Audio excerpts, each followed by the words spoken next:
All right, this is the Committee on Ways and Means. This is Thursday, January 18, 2018. We're at 6 p.m. I have Council McKinnon. Here. I have Council Matusky. Here. I have Council McLaughlin. I have Council Simonelli. Yeah. We have 4 members present. We do have a quorum. Thank you. Please stand and salute the flag.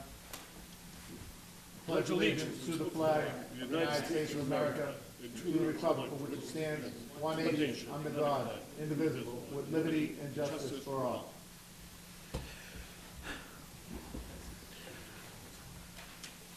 All right. First piece of business. This is an order offered by Council Peter Napolitano as president to transfer $400,000 from the Assessors Overlay Surplus account into the following account: the Assessors Professional Services.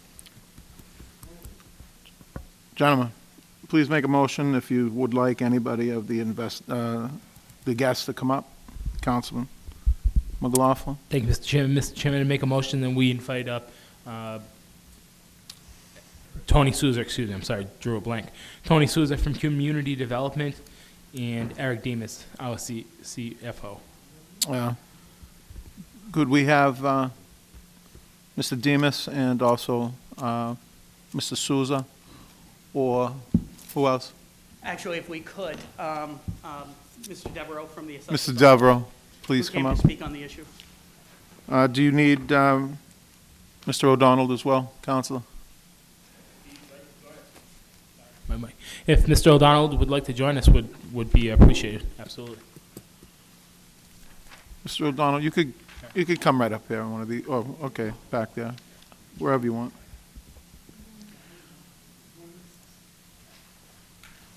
Councilman McLaughlin, Thank you, Mr. Chairman. Mr. Chairman, through you could to you our could you invited please have guest. them identify themselves for the record, Oh, please? yeah, absolutely.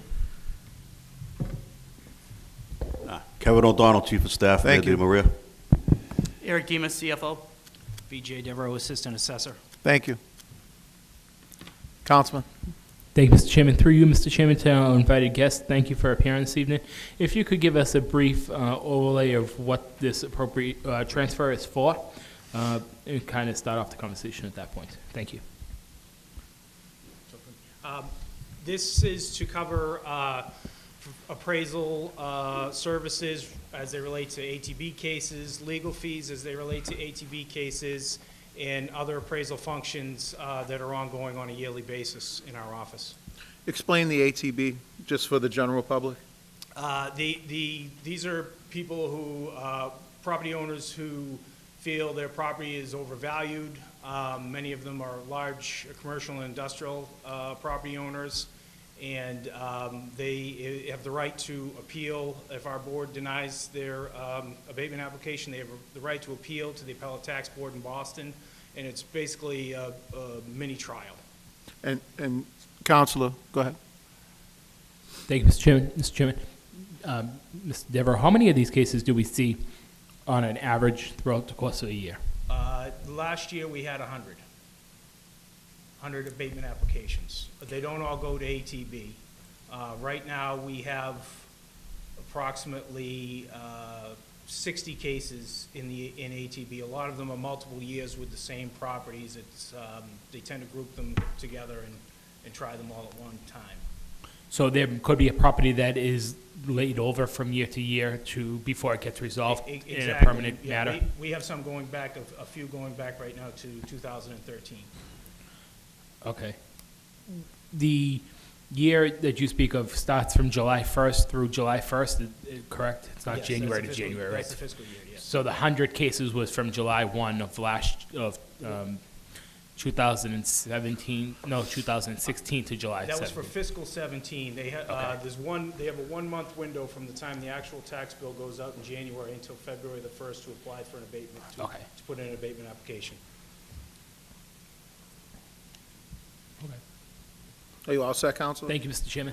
Any other questions, Councilor? Councilman Matusky. Thank you, Mr. Chairman. Could you explain, I mean, I know a little about the abatement process. If somebody has a dispute with what their taxes on their home or their business, they come to City Hall. Yep. in the assessor's office, make an appointment for a review? They don't have to make an appointment, they can come in or mail in their abatement application. And what we do, the first thing we do is we go out to the property and we make sure our data is correct. That's the starting point. We look at our data and make sure everything we have on record for that property is what it should be. After that, we go back and we review and see if, you know, we review market sales and we see if we agree with that number or not. And if we don't agree with it, we grant them an abatement. And they still have the right to appeal that in ATB. They may still dispute it, or we may deny it, and then they have the right to appeal it to the appellate tax board. So when a person gets their tax bill, Mm-hmm. They have 30 days? Yeah, From the day they receive it? Or From, yeah, the date of the bill? from the issue date till they have 30 days. Okay, well, I've had some, heard some good reports about you, Mr. Devereux, and the assessors, and Ms. Pam Davis. You've been very good to the elderly people who have questions and are confused about the tax structure, and I appreciate what your office has been doing. I appreciate you recognizing that. We try to let the taxpayers understand what they're paying so they feel like they're not being taken advantage of or anything like that. We want them to understand what they're paying and make sure they're getting everything they have coming in terms of residential exemption, elderly exemption, things like that. No, I've gotten nothing but, Mr. Chairman, I've got nothing but positive feedback from the people that called me, and I told them to see you or Ms. Davis, and they've been treated very respectfully. In most cases, they got some justice, and I appreciate that. Good. Thank you. All set, Counsel? Councilman Simonelli, you have anything? Okay. Councilman McLaughlin? Thank you, Mr. Chairman. Just two follow-up questions. Mr. Devereux, is this a transfer that occurs annually, or is there something specific or special? I just don't remember this coming before us in years past. It is. In last year, I believe the amount was approximately $200,000. The reason why this is handled separately is because this isn't being funded from free cash or a stabilization. It comes after we close our year and we submit all of the records like free cash to the Department of Revenue. The Department of Revenue requires every municipality to maintain a level of overlay. So they know you're not going to always collect every single dollar of every bill that you sent out. So there's a statutory formula that they make sure that we maintain within a range. At the end of the year, what happens is we take a look at all of the cases, because we don't know what cases are going to come up. And some cases are more complex than others. You know, when you have large taxpayers such as the power plant or District Gas, you know, it takes a lot more resources for us to either defend or to handle some of those cases. And what happens is once we submit all of that information to the Department of Revenue, just like free cash, they certify our overlay surplus. The amounts that if we've done our job and assessed people correctly, then we have a surplus in the overlay account because we have had a very positive rating with ATB or what have you. So we wait until that process is done. We look to see what's on the agenda, what's on our horizon, what issues we have before us and what issues are before the ATB, and then we come up with a plan and come to council to say, this is what's been certified, you know, we have this overlay surplus, here's what we need to defend the city going for the next fiscal year. So this is always done separately. Annually. Yeah. So, Mr. Demus, you said last year was 200,000, so we're doubling it this year. Is there one specific, and you don't have to give it out, but is there some specific case that may be going on currently that sees doubling of the necessity to double this account from the 200,000 last year to 400,000 this year? There are two complex cases before us. Perfect. And we don't need to name them at this Absolutely time? not. And my only last question is, the 400,000 will get us through the current fiscal year? Will get us through till July 1st, in your opinion? It is our belief, yes. Certainly, the complex cases, we can get a twist, but through our forecast with Mr. Devereux, working with Ms. Davis, we took a look what was on, and, you know, we only want to have to come to you once. Sure. You know, we don't want to have to constantly be putting things before you if we don't need to. So we did our homework, and this is what we believe we need. And it's only a portion of the overlay surplus. Should something arise, we certainly will come back to you, and we will have additional overlay surplus to use. But our hopes is that we can do everything that we need to do for the city within this appropriation. And on the flip side of that, where does the overlay go of this 400? So if we came up 100 extra at the end of the fiscal year, does it go back to free cash, or? No, it actually It doesn't go goes back into to that free overlay cash, it account? stays an overlay. Yeah. And then what happens is, we submit all of our information to the Department of Revenue, they'll take a look at it, they'll look at our ranges and say, okay, out of your overlay, here is what we've determined to be surplus, Sure. that you can then use to defend the city's position. Okay, thank you, Mr. Demus, thank you, Mr. Devereaux, appreciate it, thank you. From the chair, I have a question. This is specialized legal, that's what we're having for ATB? Is that what we're doing there? That's why we're paying this amount? We do. They're complex issues, complex tax issues. Yeah. So it covers legal fees, it covers specialized appraisers for specialized cases. And this also includes, the one thing I think we just glossed over is our Patriot Properties. We have a company that assists us in making sure that the assessments that are getting into the system are entered properly, and assisting the city in doing that. So it also covers those expenses as well. At any time, do we use city attorneys at any time to do any of this? Where we can, yes, absolutely. If we can handle these issues in-house, we certainly do. The city in the past year has hired a housing attorney who has been extremely valuable. Mr. Slattery? Is that Yes, who- okay. in assisting us. However, again, some cases are very complex and require a level of expertise that we do not have in-house. So then we would go out consult-wise, and this funding would be utilized for that? Some of Yes. it- Okay. And we wouldn't use just any law firm or any appraiser. We would have, what we do is we try to focus to best utilize our money, is we go find the people that know exactly what they're doing Sure. for that particular issue. That makes sense. That's good for the city at that point. How many abatements are there in total? Applications Mm-hmm. or, Both applications and then for fiscal awarded? 17, we got 100 applications. We granted probably about 15 residential, a lot of them were small, not high dollar. And, you know, a lot of businesses file abatements every year as a course of business. It's a business Sure. strategy. And a lot, you know, given that the commercial rate is higher here in Everett, a lot of attorneys who do this for a living target cities like Everett and Boston with the split tax rate for the commercial industrial properties, because that's where the money is. They basically work on a contingency basis. Sure. All right. And can we have copies, can this board be furnished copies of that? Who those abatements are, or, I could pull those up for you shortly. all right, to each member? Sure. All right. The Thank only you. thing, if I could just add, just because you're asking numbers, is when I took a look at our numbers when I first came here, and I said, wow, that's actually, for a city our size, 100 is Yeah. pretty low, and a lot of them were small. I mean, you take the complex, very large ones out of it. And just to complement what Councilor Matusky was saying, having discussions with Ms. Davis, taking a look historically, you go back 8, 9, 10 years, the city on average was having anywhere from 400 to 600 abatements. So Now the it's assessing down. office has done a very good job underneath Ms. Davis Mm-hmm. and now Mr. Devereaux in making sure that we're not putting taxpayers through erroneous abatement procedures. So Sure. you're always going to have some, you're never going to have zero, because as Mr. Devereaux said, there will be some businesses that is their strategy, their business strategy. But comparatively speaking, the number of abatements that are being processed for the city are relatively low, and far lower than what the city has seen in the past. Oh. Because every one of those abatements represents somebody that's feels like they're being mistreated. So Mm-hmm. the best we can do is make sure that everyone is being treated fairly. No, the office is doing a great job. If it's going from 600 to 100, it speaks for itself.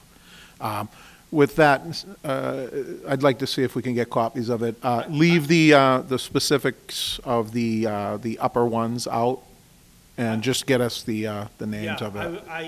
I do have to check on that. I believe there may be privacy issues with that. That's fine. I will As long as we can have the names, that's Okay. fine. We don't have to have specifics of it. We Okay. just want to know the names of it. Okay. All right?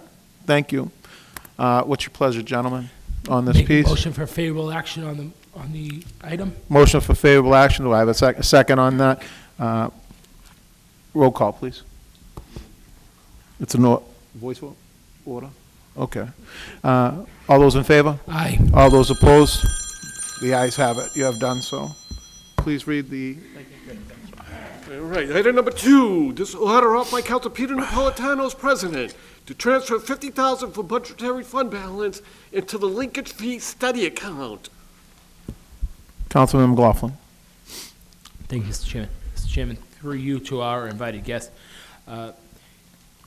linkage fee is something that we had before us previously in years past, and I know that my colleagues and I have supported it, and unfortunately, the upper entourage didn't, and we've missed the boat on some big projects in our city, things that should have given back to our city to enhance the community. My question to you is there any information from previous linkage fee studies that have been done that could help us to compare apples and apples to see where we were then and where we could be today when you do this current study? Is there any previous information from years past? I have not seen any prior linkage studies. However, we do have one of our attorneys, outside counsel, that has been assisting with us, that has a lot more information as to the specifics. Is as he far here as the tonight? study. He is here if you would like to invite him up. Motion made and seconded to invite the attorney up. Please, Yep. Make a motion. Come up. to invite up Attorney Smith. please and state your name and Catherine title. Rollins from May DeMaria's office as well. Yes.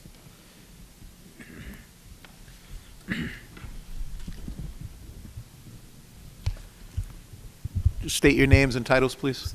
Lee Smith, KP Law Special Counsel. Thank you. And Catherine Rollins Denisi, Deputy Chief of Staff and Director of Policy. Thank you. Counselor. So, Mr. Chairman, thank you again. To Mr. Smith, I didn't realize you were working on this. This is great. The housing linkage fee study, have we done one in previous years? Or Catherine, you can answer that? Yes, Great. thank you, Councillor. If I may, so this body, or actually the alderman at the time, first passed a home rule petition and sent it to the State House in 2009, which is why it feels like we've been working on this, because we have been working on this for years. Just in 2015, did we again send from this body a home rule petition to the State House. In January of 2017, Senator DiDomenico and Representative McGonigal were able to get it passed and signed by the governor. So this is actually the first opportunity that we've had to have legal statutory authorization from the state to move forward. So there haven't actually been any studies like the kind we're seeking funding from you folks tonight for. Essentially, what this study is to do, it is to actually have a firm of economists who have training in looking at this, figure out the financial impact of future development on housing affordability in the city of Everett. To do this, they're not just going to look at sort of economic data points in Everett, but they're going to look at those data points across the entire Metro Boston region and Cambridge as well, which is considered separately for some reason. So there's a lot of moving pieces. You need to know about sort of what the commercial absorption rate is in our community and neighboring communities. You need to know about planned developments in all of these communities. You need to know about housing affordability gaps happening region-wide. So it's pretty complex, to be honest with you, and it's something that we feel we need to do based on some case law and just being fair to everyone in setting this new fee. So, Catherine, my question to you, in 2009, we did not get it passed through the governor's offices? I don't believe so.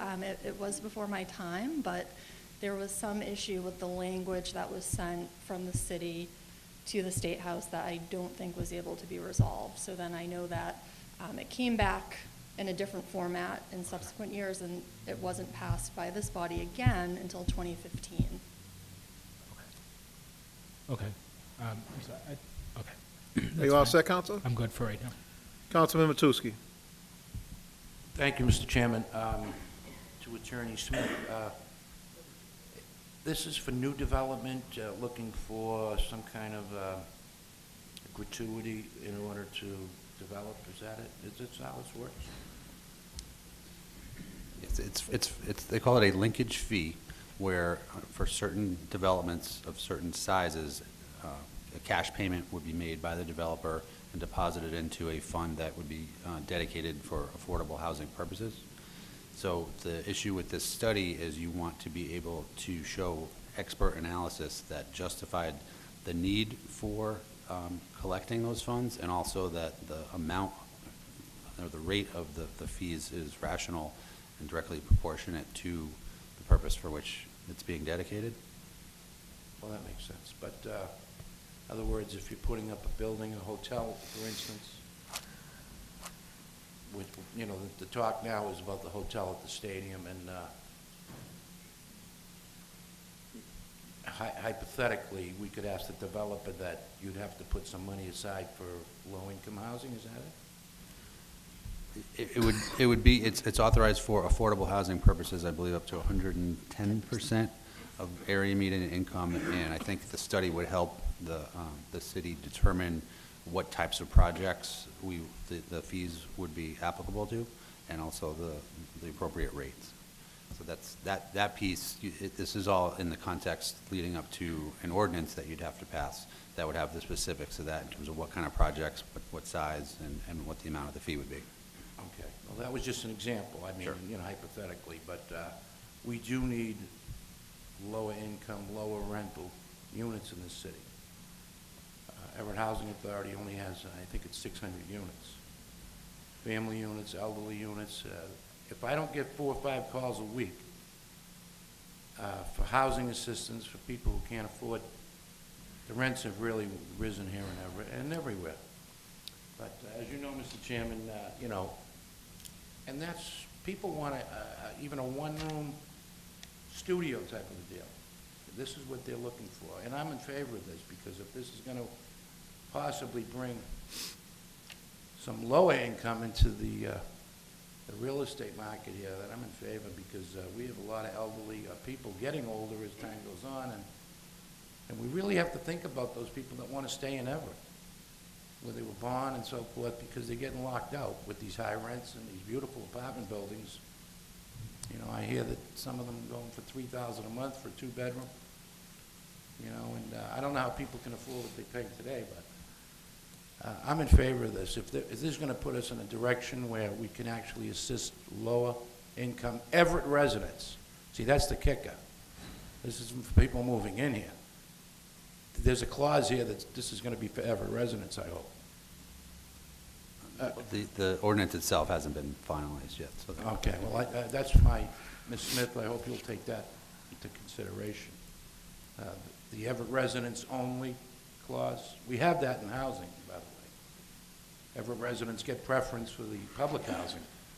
Sure, I mean, Just like- we'll work with our legal folks. Okay, because to- that's to kind do of what we can. important. We wouldn't want, you know, I mean, I love people moving into Everett, but we got to keep the people that like to be here, stay here.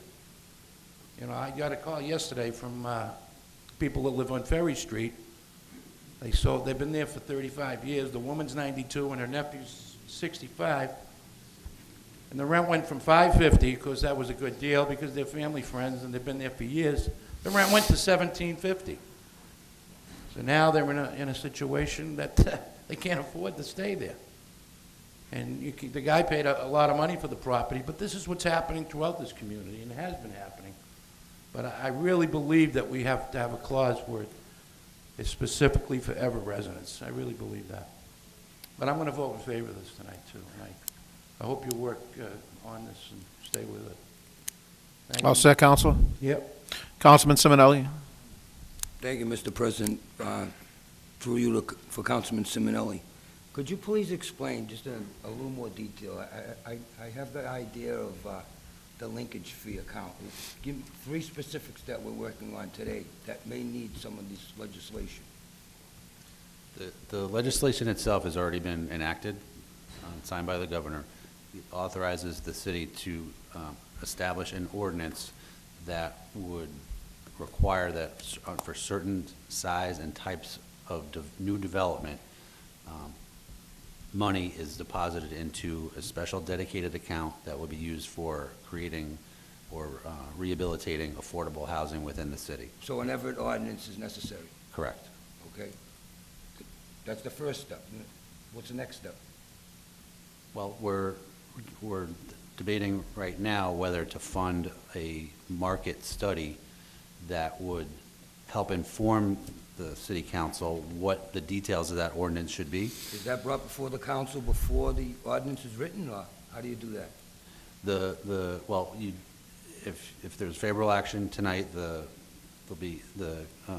study will be ordered. That'll take some time, and once the results of that are in, city staff will use that to make recommendations to the city council as to what the specifics of the ordinance should be, and then that can be debated in due course by Which would be the like council. something, residents first, or whatever we decide. Correct.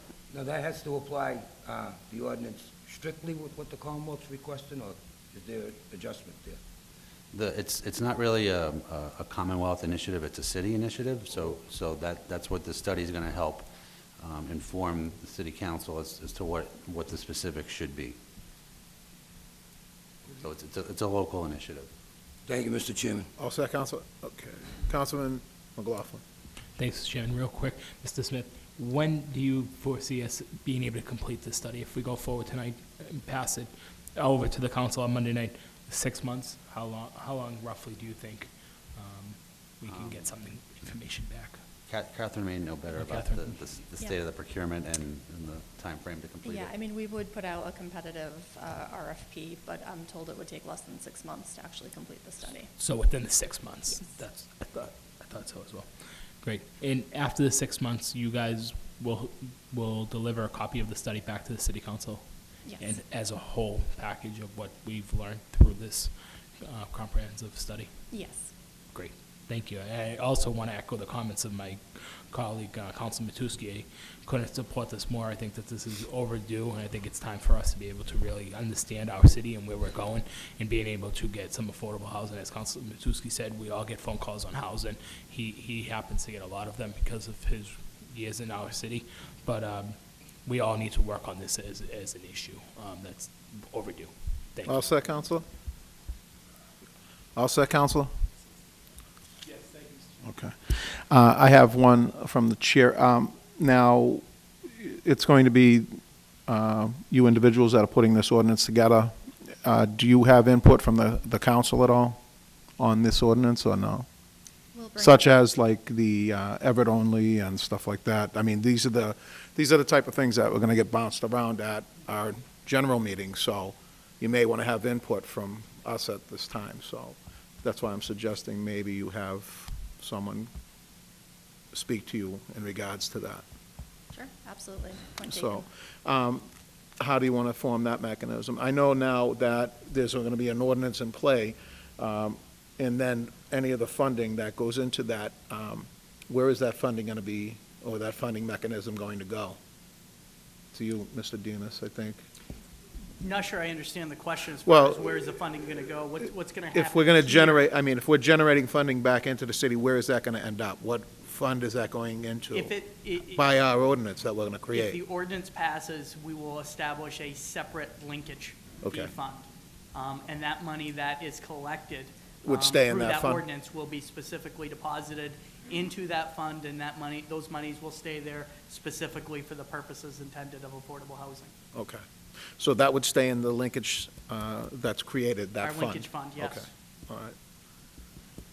It will be That's a a- fund that will create upon passage of the ordinance. Okay.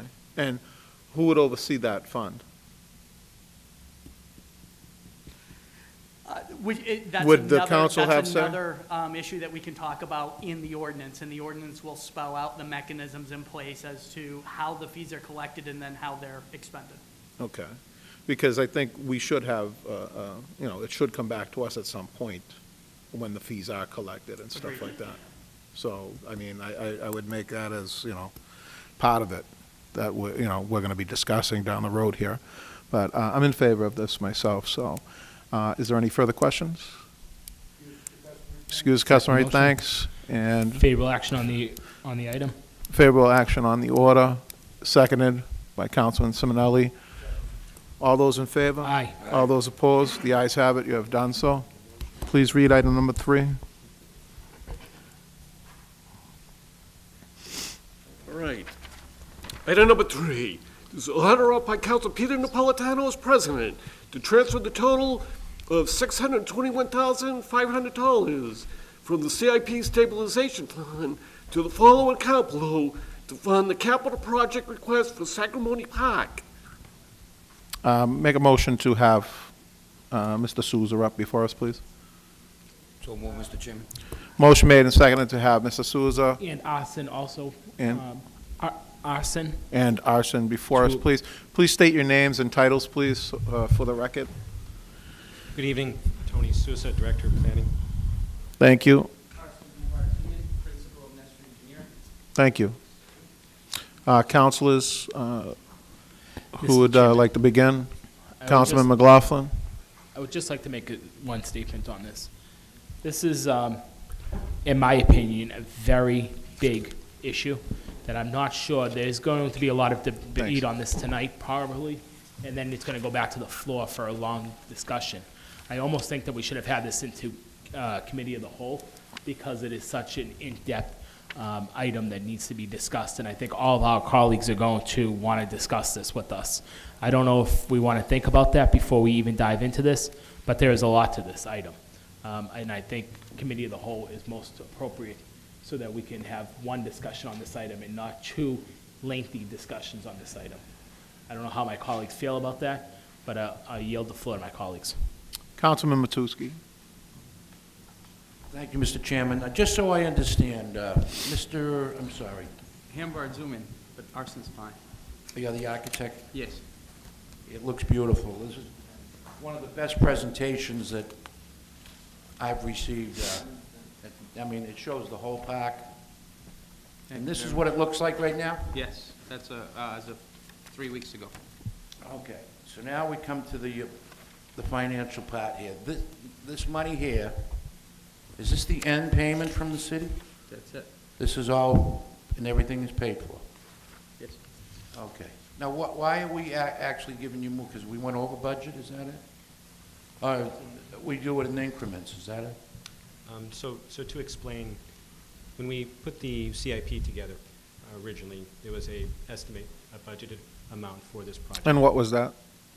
That was approximately, off the top of my head, I want to say around 2.4, 2.5 or so. And when we put this out to bid for the project, the bids came in higher than what we originally estimated in the CIP. The CIP process itself took place before the bid opening, if you will.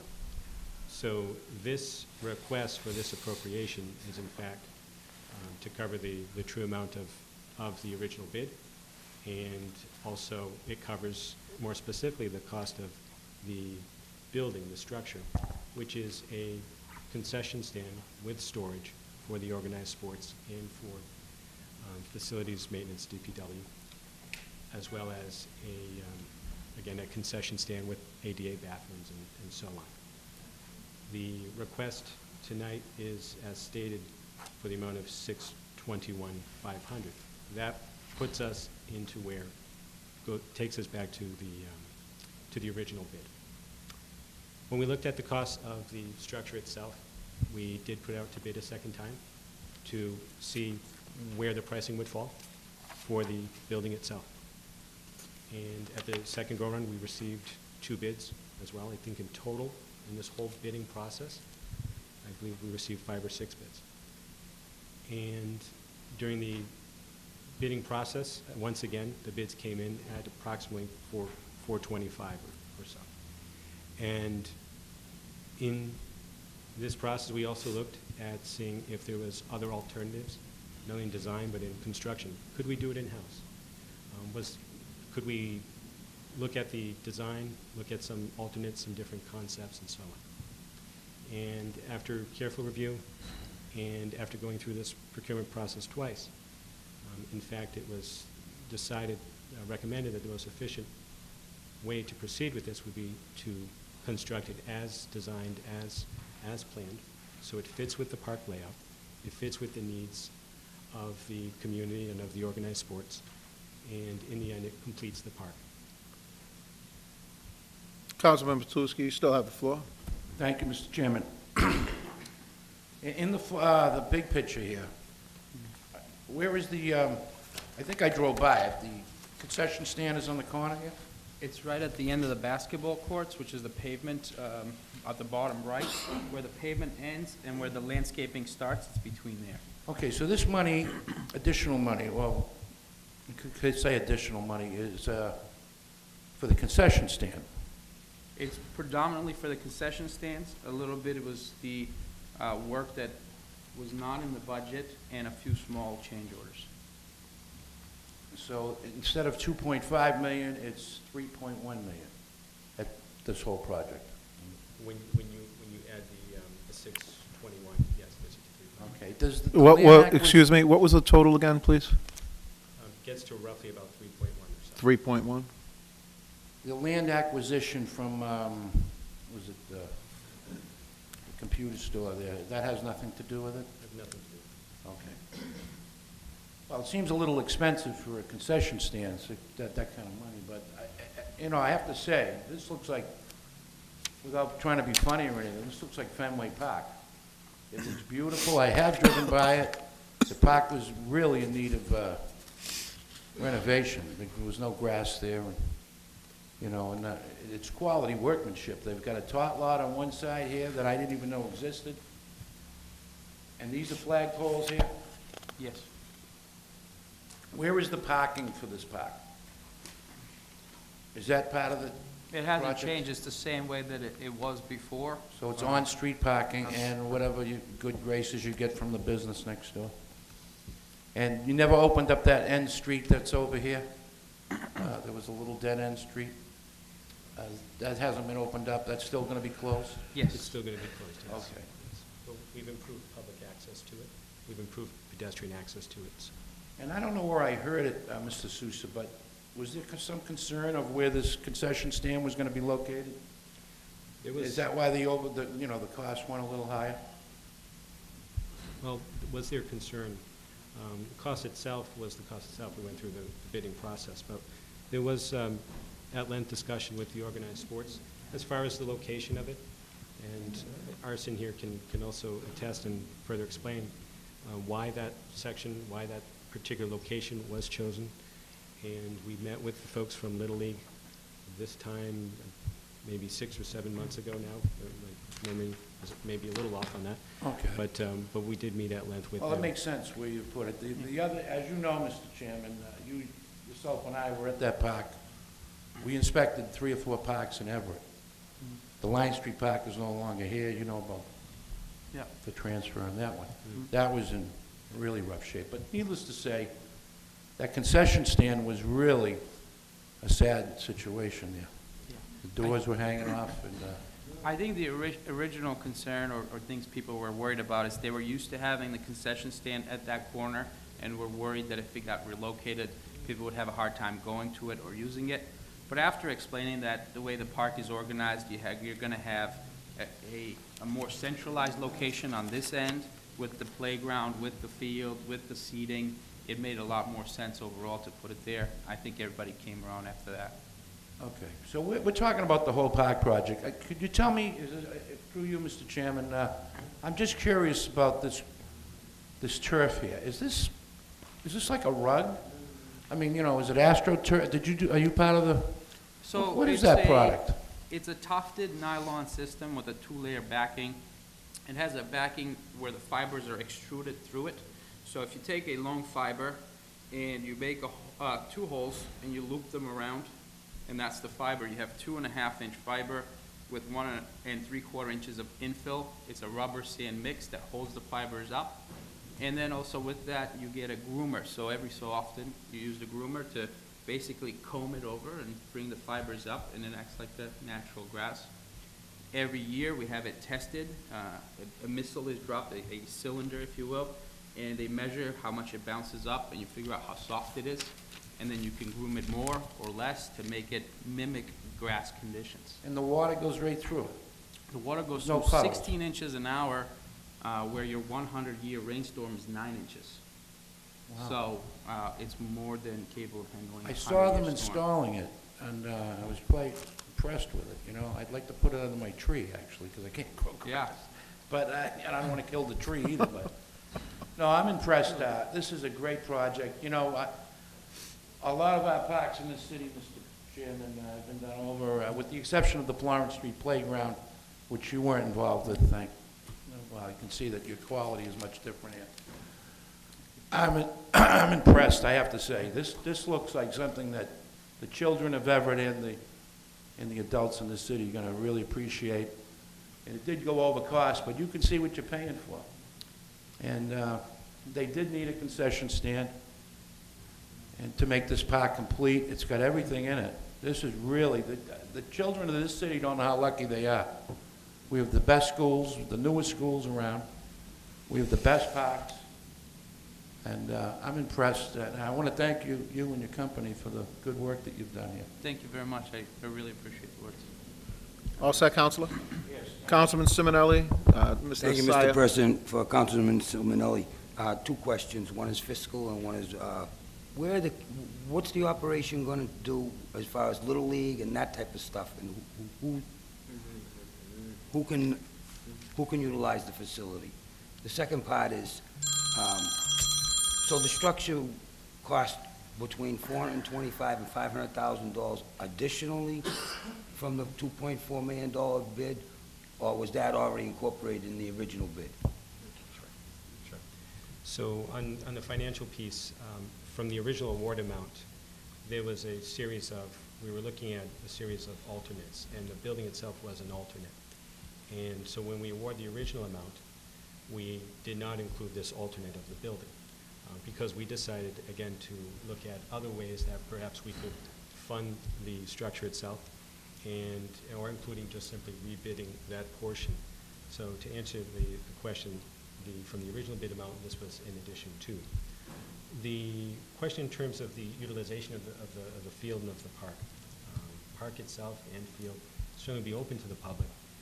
It is designed for Little League, and it will be used by our Little League and open for other organized sports as well.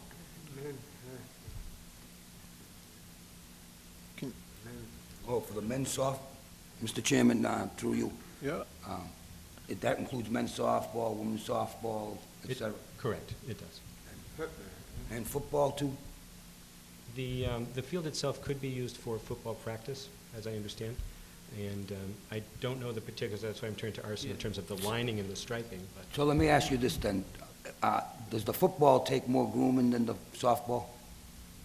It would typically take more grooming, but we don't have the space for a full football field. You don't have goalposts, you don't have anything. The only thing you do is for drills and skirmishes, things like that, not a real game or. It's good, so long as they can play football.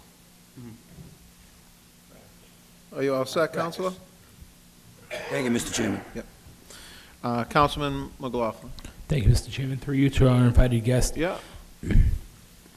I'm not going to try to make this as a joke. For $425,000, you can almost buy a house in the city of Everett. We're building a snack shack for $425,000 in Essential. It's a little extreme, and we've talked about this a lot, Mr. Souza and Austin. We've had many conversations about this.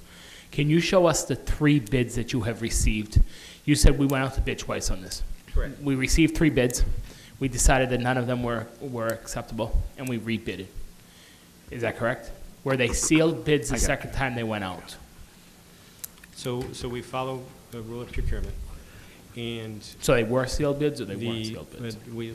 let's define sealed bids. We put it out. The bids came back. We know what the pricing was for each. In this particular, as it relates to the concession stand, the structure itself, there's a particular provision in the procurement that requires a dual bid process, that requires an evaluation of the structure. It's a little complicated, but I'm comfortable enough to say that it is a separate process and does require a type of sealed bid because we look at the qualifications. The qualifications of whom? Qualifications of the contractor, qualifications of the product. And we look at those two in the process. We actually evaluate based on criteria, not only cost, and workmanship as well. So they weren't sealed bids then? And essentially, they The weren't sealed prices bids. were sealed itself, and we reviewed the proposals. And again, based on a scoring criteria, based on certain qualifications. And if they've met those qualifications, then the most optimal bidder, if you will, and again, given bidder and product, we would then open up the bids itself. So when we looked at the most advantageous, if you will, contractor with product, the bid came in at the 425, and then I'm not factoring contingency in there, but we included the 10% to be fair. yep. Yes. And that's where we ended up where we are. We, as I said before, we looked at doing it in-house, and I certainly, I know you'd appreciate that. And certainly from the in-house factor, not only materials but time, but also we would have to have subs in the project as well, electrical, plumbing, and so on. And prevailing wage rates. Forgive me, and prevailing wage rates as well, which being a public bidding process. And I we understand have to that, but follow even and at that everything. point, you have to be below the 425,000 at that point to build this facility. I would like to see the 3 bids that came in, and I'd like to see the 2 additional bids or 3 additional bids that were basically the second round, if you will. Sure, I think it's After we slightly went out more to than bid that. the Through second. me, gentlemen, through me. What's that? Go ahead. Sorry. So we bid the project, overall project, with alternates for the building. So you have the original bid, where I think we had at least 4, maybe 5 bidders with those as an alternate. And we have the price ranges for that, and then we have the rebid for just the building, not including this project, and then we have those 2 additional prices for that, maybe 3. So the original bid that went out had the structure of a snack shack facility in As it? an option. As an option, right? Yes. But we chose not to take that option as a part of the awarding bid to the awarder. Because we wanted to explore the price and see if perhaps, that was too high because of the bigger project, and bid it out separately and see that if we can get a better price. But then the price ended up being the same or slightly higher. So who is the lowest bidder today? Or who would this work go to if it's already been bid out at this point? Correct. Who would this work go to? It would go to Heimlich Construction. Which is the contractor of the Current park? contract, Yes. So that's why I asked the question of the sealed bid. So they've already had an option to bid it once, knew that there was what their bid was the first time, and they came back and rebid against themselves basically the second time, and it now being awarded the contract bidding against themselves the second time. And other bidders. They weren't the sole bidder. No, I understand they weren't the sole bidder. There was 2 bidders, correct, for the second round? 2 or 3, I have to check. And one individual was just not reasonably suitable for the work, correct? Is that right, Susan? Based on the evaluation criteria, we did not feel that the contract would be suitable for the work, correct? So then Heimlich bid against themselves in essential, at the end of the day. If you wish, they bid twice, if you will, right? But they do you, won I the mean, do you awarding agree with contract. that? Do you agree with, and we've They talked a bid lot twice, about this. Certainly. So they basically bid against their original number to see if they could beat themselves to win the contract. It's fine, it happens, it's construction, we all know I it. think procurement will likely have both prices, so they'll be able to probably disclose it to you, what those prices are. Okay, I just, again, for A lot of times 425,000, from- it's a beautiful building, we get it, we know that we need to build something there, but for this price, it's an extreme, at an extreme high. Well, that was the concerns that was dictated to us originally. That's why we rebid it, to see perhaps this was a fluke, and then they came back higher. Right. Which is an inherent risk of going, rebidding a project, of course. Right. So they Indeed, came in at a lower number the first time, say, Slightly. It's whatever, kinda with like a cost of 400,000. inflation Say it was higher. 400,000, and this time they're coming in at 425,000. So then, my question is, why did we not award it at the option on the first bid? If we're now gonna pay, and again, these are artificial numbers, I don't know what the numbers are, but if we're gonna pay $25,000 additional now for the second bid, why didn't we just execute the option, the option in the original bid? Through the chair, what was the difference between the first bid that came in lower and the second bid that came in slightly higher? What's the difference? That's what we're going here. Off the top, approximately about 20,000 or so. Thought it was Between. And the, what are we gaining for that extra $20,000? In fact, the difference, we're not gaining anything more, we're not losing, we're not getting anything else, less. It's just than a anything. bigger price tag on it? We've For the same?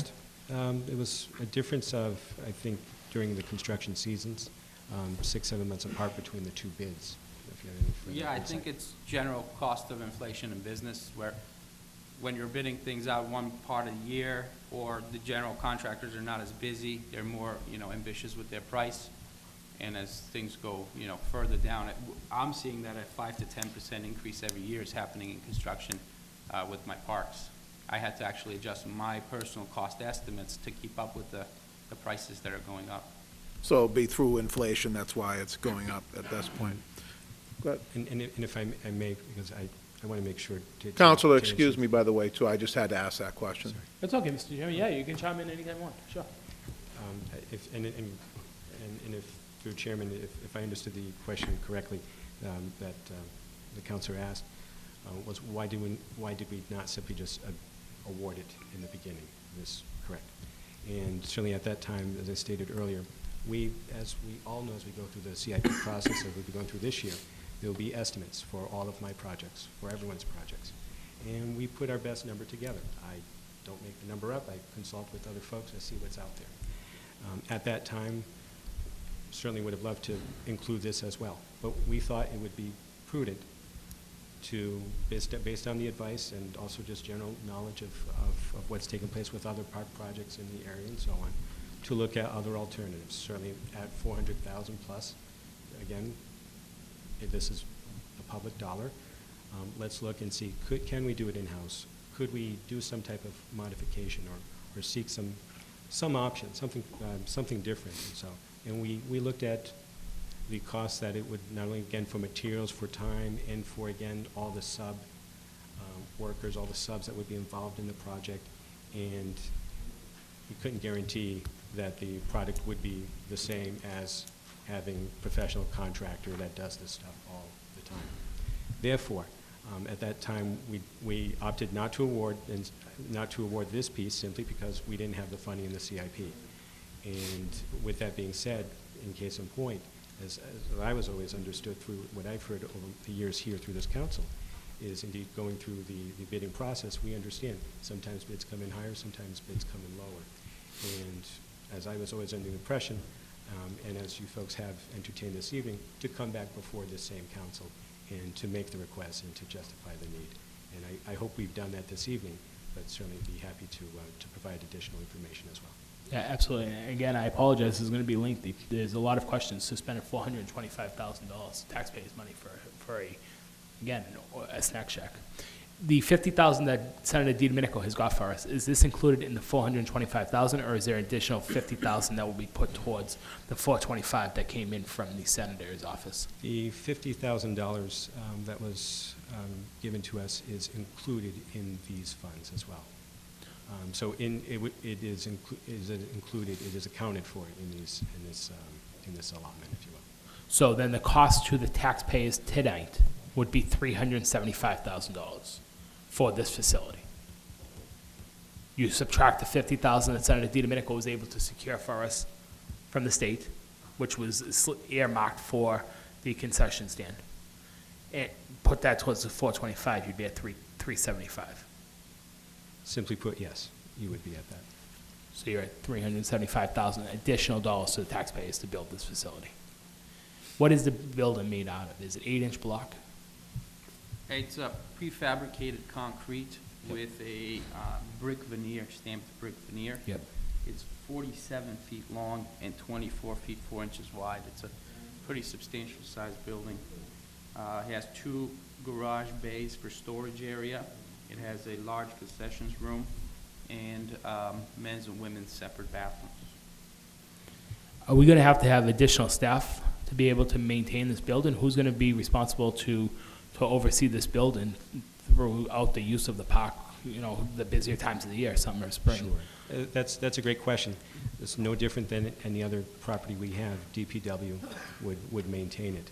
Certainly the organized sports, the clubs, whomever else may ask permission to rent the field and thus the space, they would be responsible, of course, right, for operations. But day-to-day maintenance, certainly of the field of the building, as always, would be through DPW. But at nighttime, the youth sports use these fields at nighttime, obviously after school hours, mostly after our regular DPW employees have gone home at 3:30, 4 o'clock.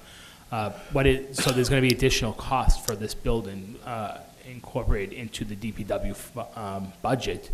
Sure. So the $375,000 doesn't end there, because the additional cost to be able to actually oversee this building throughout the months that the park is, obviously, this time of the year, there'd be no additional cost, because they can maintain it during the day, and there's no additional cost at nighttime for it.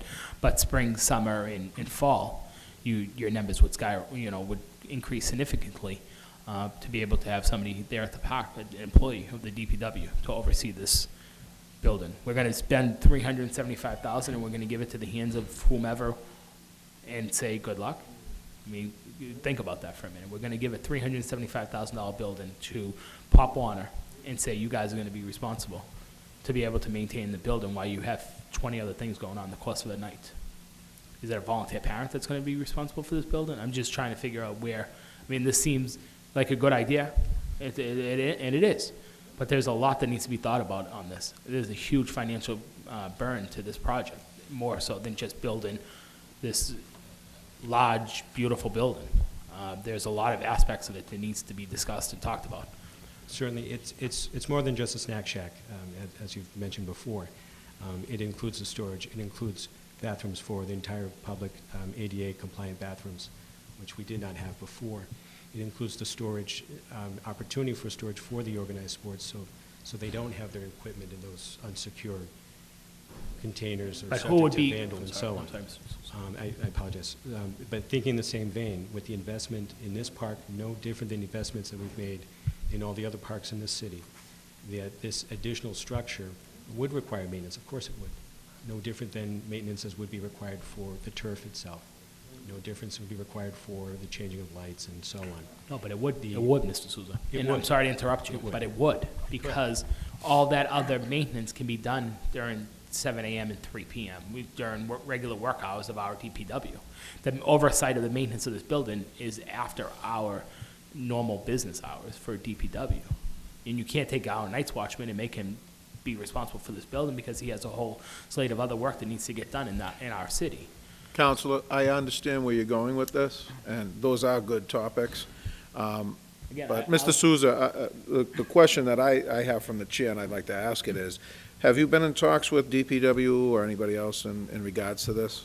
Yes. What we're discussing now? We've spoken at length with Mr. Navarra and Mr. Noonan as well, and certainly.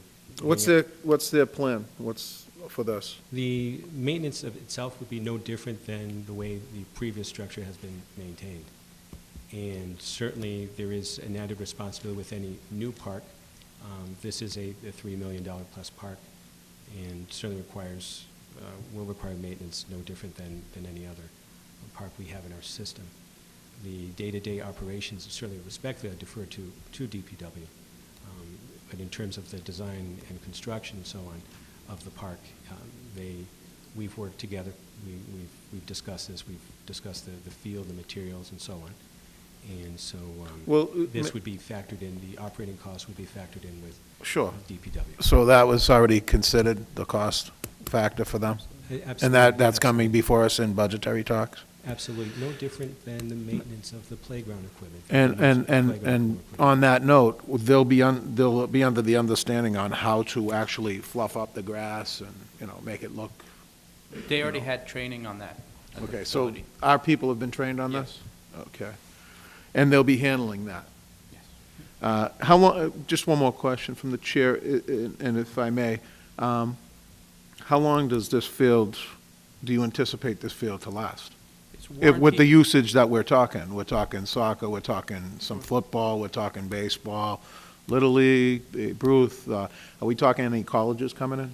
It has a, Are we talking any colleges coming in to rent it? Or anything like that? I have not had any conversations with Okay. any colleges and so on. All right, because, it's a beautiful field. It's gonna be enticing to colleges maybe and stuff like that to come in and actually take a look at it, so. sure, But- and that generates good revenue as Sure. well. The turf has a 8-year warranty, non-prorated warranty. Mhm.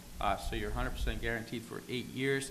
And what we're seeing with the newer generation of turf is that it's lasting 10 years with good maintenance. Okay, you're so guaranteed it could, eight, it could but last, so, potentially go 10. so this $3 million that we're going to expend will last 10 years? The other benefit is the $3 million has infrastructure built into it, like your drainage, your curbing, your fencing.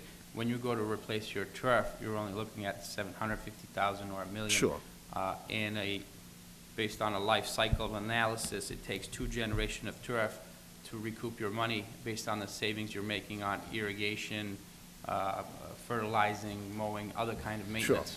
So, That's why we go this way, Yes. correct? Okay. Sorry, Councilman McLaughlin, you have the floor. Thank you, Mr. Chairman. Mr. Chairman, excuse me, I apologize. I totally understand DPW's perspective on this, but in the past, the snack shack that was at Sacramone Park, they had somebody go down at 4 o'clock, 3 o'clock, unlock the doors, and not come back until the end of the night. Councilor McKinnon, Mr. Burley, Councilman Tuska, we've all been at Pop Warner, we've all been at the youth sports organizations. We've seen that those buildings aren't supervised. They're open. There are people that are selling stuff are inside that section. The bathrooms are kind of left. Will be in there cleaned at the end of the night. I think it's a lot different than having a $375,000 building that we're now going to. If we're going to run the same formula that we ran in the years past, I think we need to redesign our maintenance department on how we're going to run this building. Because in the years past, the facility at Sacramone Park wasn't supervised fairly enough. Never mind to the level of building something to this elaborate level and handing it over to every organization in the city of Everett. So there's additional cost. Somebody's going to need to be there every night during the use of this park. To be able to oversee I that. understand your point. I do. I understand your point. And until I can see a number of what that additional maintenance cost would be, it has to also be considered into the fraction of this number, which would increase the overall number of doing this facility. Because if we didn't do this facility, we wouldn't need that additional manpower at the park. Do you agree with that, Susan? I would defer to DPW to be able to answer that question. But generally speaking, all these parks, no different than today, require a certain degree of maintenance indeed. But none And- of the other parks have a building of such magnitude. The building parks that we've done over, no other park, Meadows, the Horace Mann behind the Pollen School, none of the parks that we've done over have a building to this level in their facility. So it takes maintenance during regular business hours. It takes maintenance to have an employee from our DPW go during the day and maintain the grounds and keep up with the grounds. But no other park has a building of this magnitude. I'm confident that between DPW and planning, we could furnish a calculation of what the operating cost would be for a building like this. There are other buildings like this in other parks in the Where? area. Let's leave it at that. Not in the city. And certainly I think, I don't know, I hope I'm not speaking Mr. out of Souza. turn. day-to-day maintenance, that's the question. And who is eligible to use the storage space in this? What organization are we going to give access to the storage space? Pop Warner or the baseball or whom has? Sure, great question. So the rationale was to allow the organized sports that current and future, again, structure like this, current and future organizations to utilize to, if you will, maybe rent those spaces. And likewise, too, storage of maintenance equipment for this park as well would be in there. There's certain equipment, grooming equipment and so on that we do not have a space at DPW, given the limitations of that facility. This structure would be able to accommodate that as well. There's 2 lockable compartments, so you're able to rent it to or dedicate it to 2 different. Are we planning on entities renting this separately. space, or are we planning on dedicating it to 2 organizations, whatever those 2 organizations may be? Unfortunately, I don't know the answer to that, Counselor, but we can certainly furnish or give some direction, consulting with DPW and our Parks Commission as to how I they really think we need wish to have handle that. DPW here to answer some of these, a lot of these questions are Bring up involving- bring up the chief of staff. Maybe he has an idea on this. He was in, I believe he may have been. Can invite up Mr. O'Donnell, sure. Motion made and seconded to invite Mr. O'Donnell up. All those in favor? Aye. All those opposed? The ayes have it. Mr. O'Donnell, just state your name and title, please. Kevin O'Donnell, Chief of Staff, Mayor Thank you. DeMaria. Mr. O'Donnell, were you in, through the chair, Excuse me, Counselor, but were you involved in any of these talks here in regards to DPW, their involvement with this park, or the involvement with who's going to be the caretaker of this facility and the costs analogy behind it? Well, it kind of falls under the general duties of DPW, because I know that all of our parks that hold, not all of them, but a majority of them that will hold sporting events do have similar huts. Glendale Park, Sure. Down by the Lafayette School, the old Industry Park, and now this one, because they'll be having, I believe, Pop Warner will be going back down there to practice, and it's going to be, I mean, we have 2 regular Little League fields now with a, elaborate scoreboard and everything, so that'll be used, so it really wouldn't be much different than any of the other parks that hold the high school activities. They're all after hours, particularly Glendale Park with the high school activities in the Pop Warner last year, so Sure. it's all part of their general maintenance routine. So- I'd be hesitant to say how they were assigned without having a representative from DPW here, but it's generally part of the routine. Okay. And there's been talks on this, and there may be additional staff that may be needed to do this? At this point, it doesn't appear that there would be a need for additional staff, but So we have the staff? yes. Okay. And again, I'd be hesitant to say how they're gonna be deployed without the hands-on people from the DPW that would be handing out No. those assignments. No, I understand. I didn't know if you were involved with all the talks of that scenario that was going down with DPW and who's going to be handling the grounds and stuff like that, which it's all good because we are expending $3.1 million on this facility, and we want to make sure that we get the best, the best activities down there and the best people down there to actually oversee it, so that we can maintain it for the number of period of time, 10 years, that we can actually utilize it for before we have to refurbish it again. So, Oh, I agree, and we usually do. I mean, we've been very fortunate. We were discussing earlier that the stadium turf is really outlasting its warranty as well and looking good. So we do well with respect to the maintaining of these facilities, which we will Sure. going forward. And the beauty, I know the cost sometimes seems daunting with some of these projects, but again, it's something that the youth and citizens get to use in perpetuity, so. absolutely. That's the upside at the end of the day. Counselor, I know where you're going with it. I have a few other councilors. Do you want to hear from them? I'll yield the floor, absolutely. Okay, thank you. Councilman Matusky? Thank you, Mr. Chairman. I actually physically went in this park over the last 10 or 15 years. They have a nice little, they had some benches there, a little table, I'd sit down and read the paper. I was amazed.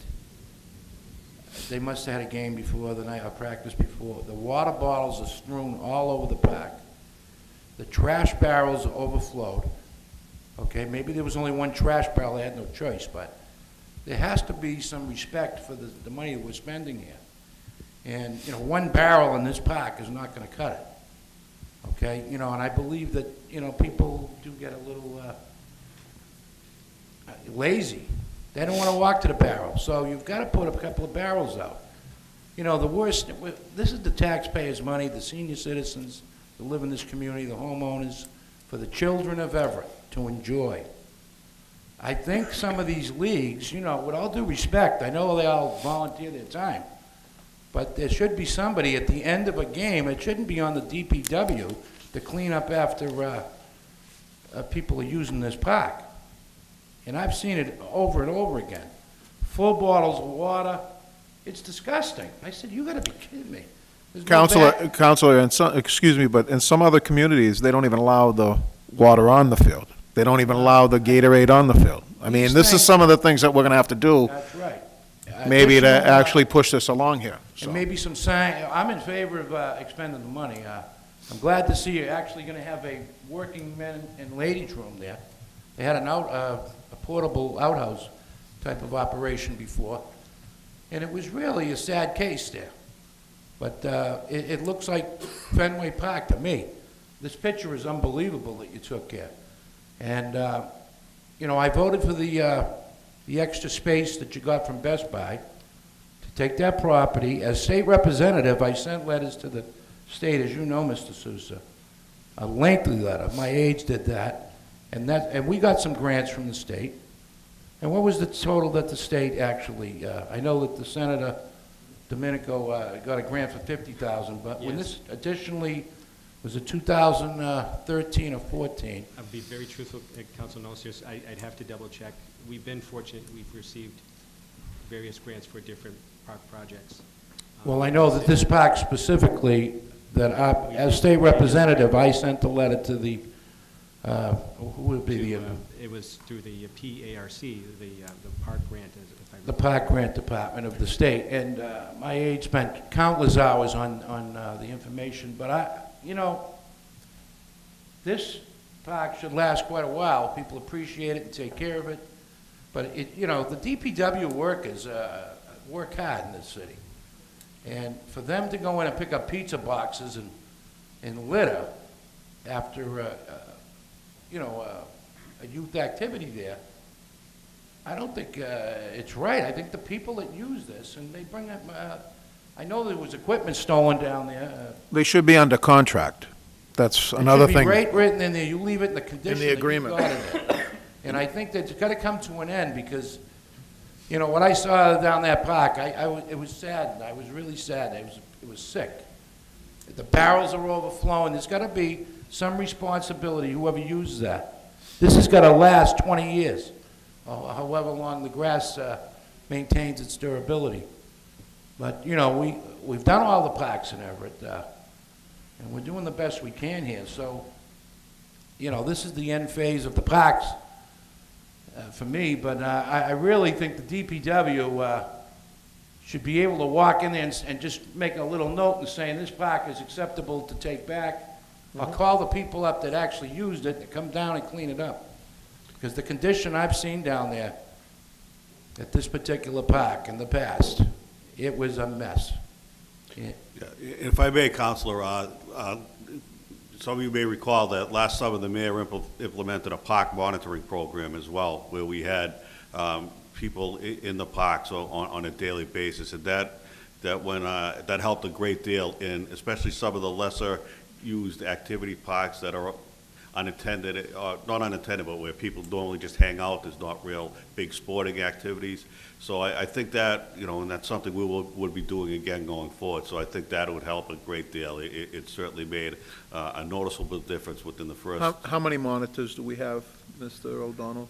I don't know the exact number, but we had someone at every park Sure. that was redone. No, I remember seeing them. Yeah, That's why so I was and we're going to curious. continue on with that program, and that went a long way with specifically those issues. They would just, give people reminders of it. And I also agree, in speaking with the youth leagues, they have to take some responsibility. There should be some of kind of themselves as contract. well. Yes. They take ownership of it while they're there, and then they give it back to DPW. Great suggestions are coming out of here right now, so these need to be filtered back to whoever's going to be negotiating these things. So, Counsel, are you still on the floor? You're all set, Councilman Simonelli to Thank you, Nick Mr. Sy. President. Through you for Councilman Simonelli. Could you just tell us the hours of operations? Is there some kind of security plan or something that's already been implemented? And is there a camera system there? Thank you. So the hours of operation would be no different than any of our other public parks, dawn to dusk, in terms of general playground area and so on. Exceptions to that are made for the organized sports to go typically be on the hour of, if I recall, 8 o'clock. And with respect to the security aspect, the park will also include security cameras.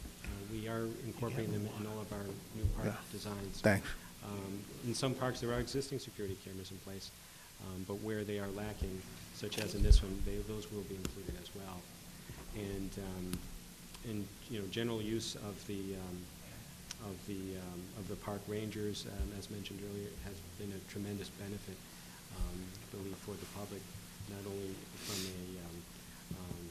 a security aspect, but also even general maintenance, and it brings a certain pleasant element, aspect to our experience, I should say, to all the people that use our parks. So this park would be treated the same, again, with the security features, cameras, certainly the benefit of the park rangers and with the benefit of the staff also. Thank you. Yeah, sure. One of the cameras for the park is specifically designated for the building, which Okay. will monitor the building. So that will be monitoring that building, that camera? Yes. All right. Councilman Simonelli, are you all set? Okay. Thank you, Mr. President.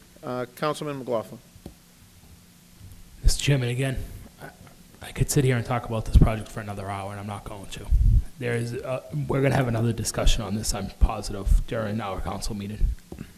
There's a lot of unknown about spending $375,000 on this building that we need to get clarification. And technically, the $42,500 for the 10%, is that additional to the 375? So how much of that $42,50 goes into the building of the building itself? The 42,500, Yep. that's 10% contingency for the building only. So that was just taking 10% of the 425. But it's going to be spent additionally. There's a chance none of it gets used, there's a chance some of it gets used, there's a chance that all of it gets used based on unknown conditions that might come up during construction. So So it's kind of a safety factor that then goes back. So then this building realistically, potentially, more so possibly, goes up to almost $470,000, if you will. I'd say it's highly unlikely, but it's there for, So then you turn back over the $42,500 to the city when this project is done? A better explanation, I'd soon defer to the auditor, but we simply wouldn't use the funds. So I would not use the funds for Sure. anything else. Mr. Demas, you have it. If I can, to you, Mr. Demas, what happens to the $42,500 to 10% considered for the building if it is not spent for the purpose of the building of this park?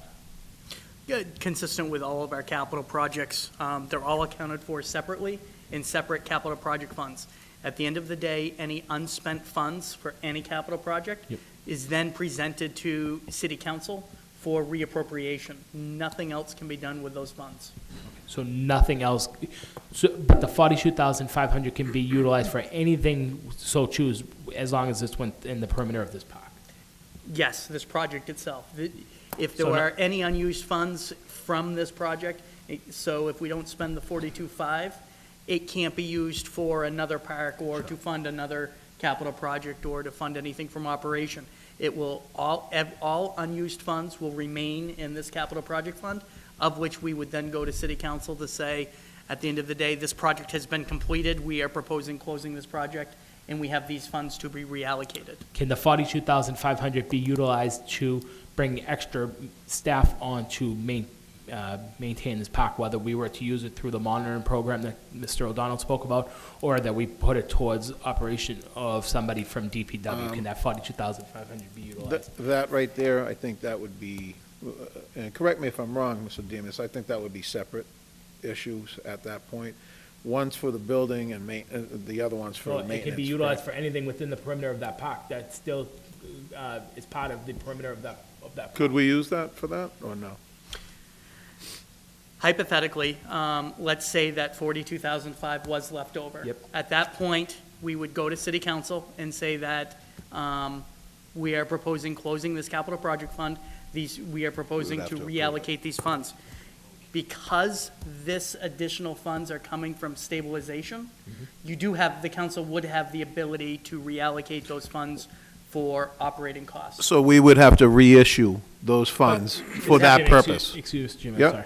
But can the administration go ahead on their sole dual responsibility of taking these funds, whatever that number ends up being, say it's 30,000, I don't care what the number is. Yep. Can they take that number and do it on their own without coming back for the city council for approval to spend on maintenance of the park or hiring another monitor through which has been a very successful program this last summer? Mr. Demas, that would have to come back before the city council to be appropriated. But why, if it's correct? being utilized just for that one park specifically? Very simple answer. All of these funds are authorized for capital purposes. What you're talking about is operating. So they Yeah. wouldn't be able to utilize Separate without issues. city council approval to spend these funds for operational purposes. Okay. Okay, that's fair. That's fair enough question. Does that So- make sense? Yep, no, absolutely, that's fair. So then we should see at some point an item come before the city council for some sort of money being handed back over. If we don't anticipate spending the 42,500, we're using it just as a cushion, if you will, to have there.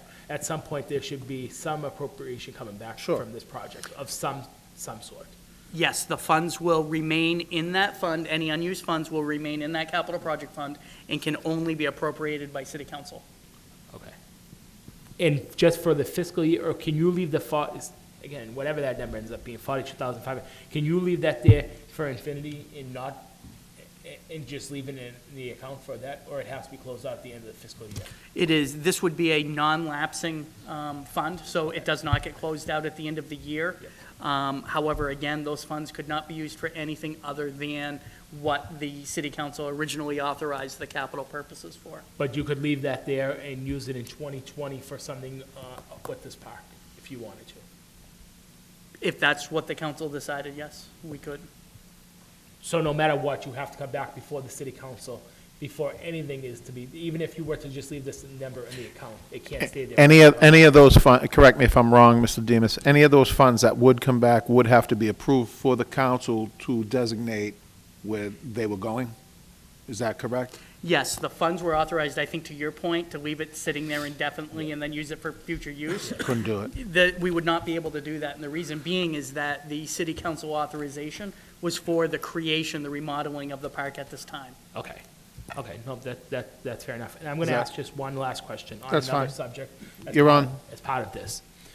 $84,000 for playground rubber surfacing. I've been in discussion with Mr. Souza and Asin also. you. The original proposal went out to bid as mulch, as play mulch, correct, for this tot lot? And we decided after the fact that play mulch wasn't the best suitable applicant for the tot lot, and that's why we've changed it to put the rubber surface in. Is And that did, correct? please give a reason why that was changed to that, And so I that don't- we have, If anybody has a question on the 42,005, I'll yield the floor and we can go item by item. But Sure. There are Yeah, Mr. Chairman, items. yeah, I wanted to talk about the 42.5. sure. Is there a problem with leaving the 42.5 in anticipation that the turf could get burnt, waterlogged, or what, something like that, so that you didn't have to go back to city council? It has to. The only way you would be able to do that is if the. It would have to come back. That is before you, or the language was modified, that allowed that particular use. So You there's have no- to modify the language. There's no way they can't come back to city council for the 42.5, or whatever number lower than that is. All set, Counselor? Back to Mr. Souza for that example of the turf, what was it, the Sure. wood chip compared to, Sure, and the reasons behind that? Sure, the rationale behind it and so on. The playground rubber surfacing versus the wood chip. Wood chip itself is obviously a simpler, less costly addition. It was, the original design was modified for the wood chip, looking at as a possible alternative for a savings. And, but in fact, the rubber surfacing is of better quality for ADA compliance, certainly. And given the situation of what we had budgeted at the time, we could only essentially afford the design to include the wood chips as a base. The rubber surfacing itself, that's why it's included here, is an important addition, certainly, and something that we decided to, in fairness, to keep consistent with the other parks, to maintain it in there. So that's why it's there. No, absolutely. And a couple of points on this. I fully support playground rubber surfacing versus mulch. Mulch is sanitary issues. You can hide, a needle can get hidden in the mulch a lot easier. There's a lot of potential hazards that can happen with play mulch. It picks up a piece of play. There's a million things that can happen with play mulch. I think play mulch has been out of surface, if you will, for several years now because of such backlash that can happen with play mulch. I think we should have done rubber surfacing, from get-go. My question is, in the bid document, I'm sure there was a line item for play mulch as one of the line items when you break down the contract. and you would put a number towards that play mulch. So if they bid that play mulch at X dollars, and that's part of their contract, the 84,000, so whatever they bid that at play mulch at, say it's $20,000 hypothetically, I don't know, I have no idea what it is. And they're now coming in at $84,000 to change the play mulch from play mulch to the rubber surfacing. So does that play mulch, does that rubber surfacing now become $100,000 to put the rubber surfacing in? Because there's already a line item that's been bidded for the mulch. The contractor has agreed to honor the original price, so nothing has changed. It's exact. So he's putting the rubber surfacing in for the same line item that he had play mulch in for? In the bid document. Say it's 1A, line item, for mulch, and he put $20,000 towards that item. He's now gonna honor that $20,000, well, I guess it would be $84,000 for the mulch. And he's gonna put in rubber surfacing for us in the same, Correct, correct. Austin, Yeah, I mean, as I understand it, it was reduced by 84,000 to go to mulch, and now it's gonna be increased by 84,000 to go to rubber. So the value has not increased or decreased, it's kept consistent.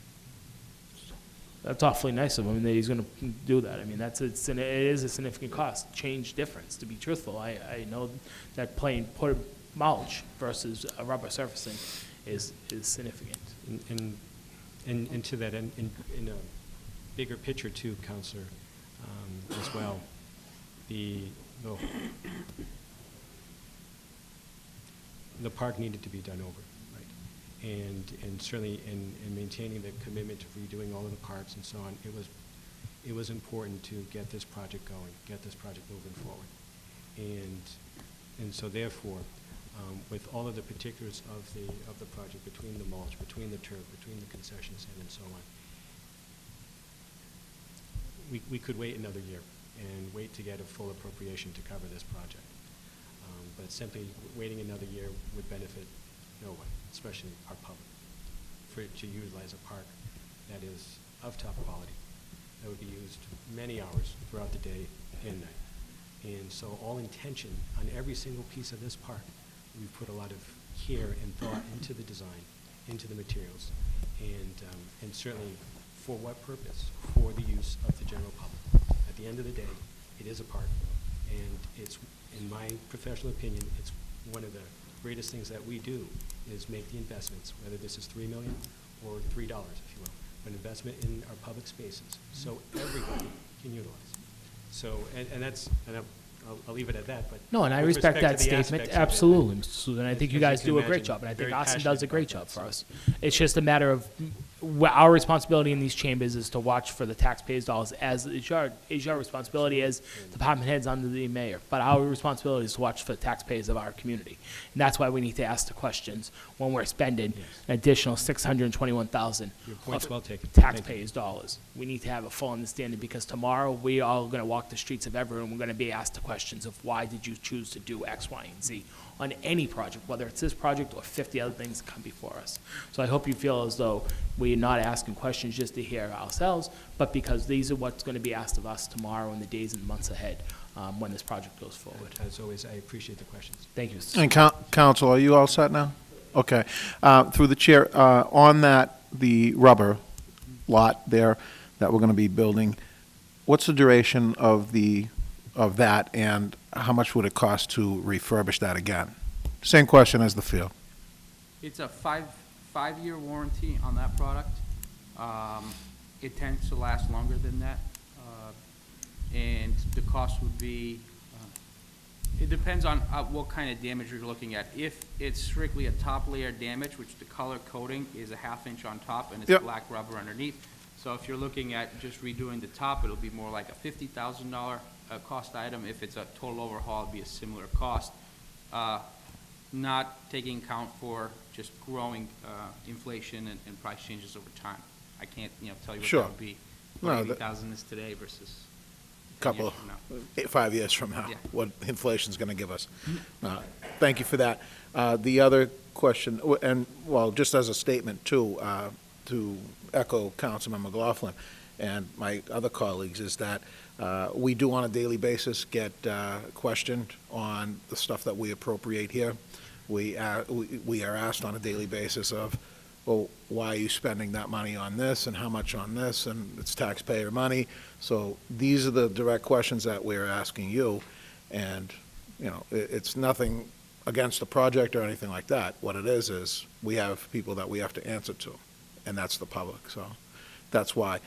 My other question would be this, is that if in fact we were to lay this over for another meeting and not appropriate it tonight, and get certain questions answered, and maybe put it in as a whole, a committee as a whole, or something to that effect, because our other colleagues may have questions with this. We're going to generate a report out of this, but they may have additional questioning behind it. If in fact it does not go through tonight, and it's laid over, how will that affect, like, you know, the opening days for baseball?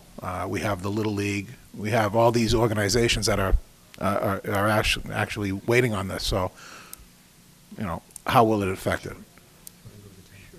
The building process from approval to design, submittal process, completion, install is about 5 months.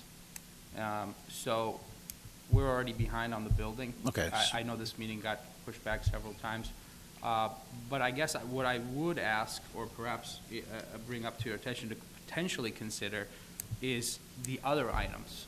If the other items that are not so contentious are approved, then the project can still get opened April 1st for the baseball, and then the building can come in at a later time. And name those that are, you know, name them, hold on a second, name the ones that you're saying are not contentious. Sure, the other items, the rubber surfacing, and we can explain all these as well, the granite and wall changes that were made, and the sewer manhole adjustments. And you still need the 10% contingency, Not in this, not in this not until the scenario. building That's only starts for the kicking in? building. Okay. So that would be an itemized item on Mr. that. Chairman, could they just explain briefly the granite and wall changes for us, just so that we understand what they have either moved or added, or whatever the case is, just for generalized information? Absolutely, Counselor. In the design on Tileston Street, we had called for new concrete walkways. Uh-huh. I neglected to realize and include that there was no curbing there now. I assumed there was curbing there because of the survey showed a drop-off. So I assume we keep the same curbing, pave the walkway. However, and once we got into the process, I realized there's no granite curbing there, so we need curbing to add that walkway. So that's an additional change. On certain parts It's a of- needed additional change, correct? Yes. Okay. There's certain parts of the wall that, there's 2 types of tops to the wall. One is kind of beveled, so whatever surface you have continues to it. But there's areas where the wall sticks up higher, and we need a cap to go over that to make it aesthetically pleasing. And those are generally the changes there. Okay. Councilman McLaughlin? On that note, so on the Tileston Street length of the park, there is a drop-off, as you said, kind of a sloped sidewalk, if you will. Many of the parents park on that side of Tileston Street that utilize the park during the season. If we're going to make that an actual hard curb, we're not going to want people parking on that cement and driving up over the granite curbing any longer. So are we essentially, you losing parking by doing that, because you'll have now the sidewalk, you won't be able to park closer to the fence, if you will, how parents have been parking for as long as I've been, as long as I can remember. You'll have them further out into Tileston Street, which would block the lane of traffic. So you are essentially losing whatever number of parking spots from the corner of Centilly Highway and to the length of the park down to the beginning of the residential home. Correct. 20 spots maybe, whatever that number is. I believe it's a little less than that, but yes, you are correct. And further too, we are working in another end of restriping of Santilli to maximize the parking spaces. The illustration is very telling. Just given the alignment of the vehicles there, with restriping, you can actually gain more spaces than just the general habit of where the vehicles are parked today. So you can actually, by restriping the left and the right side of Santilli, we could actually would gain some spaces that have always been there, if you will, but by striping it, people can actually park in proper spaces, correct? In the same token, the importance of the granite on the other side being Tileston to be specific, is that indeed there is a sidewalk there. Indeed, with a vertical granite does provide protection for all users, children alike. Also, it's fitting with our complete streets, and again, with ADA access and so on, for a safety point of view. There is still opportunities trying to park on the other side, but in short, there would be some spaces lost. We have factored that in terms of the neighborhood, thinking about the need for the spaces on Santilli and how we can optimize that. Case in point, in that photo, you can see it's only taken 3 or 4 weeks ago. There's even a large commercial vehicle there that is taking up at least 6 spaces or so. And there is... That wasn't planted there. That wasn't planted there. But indeed, I mean, there you've lost all of those spaces. So we...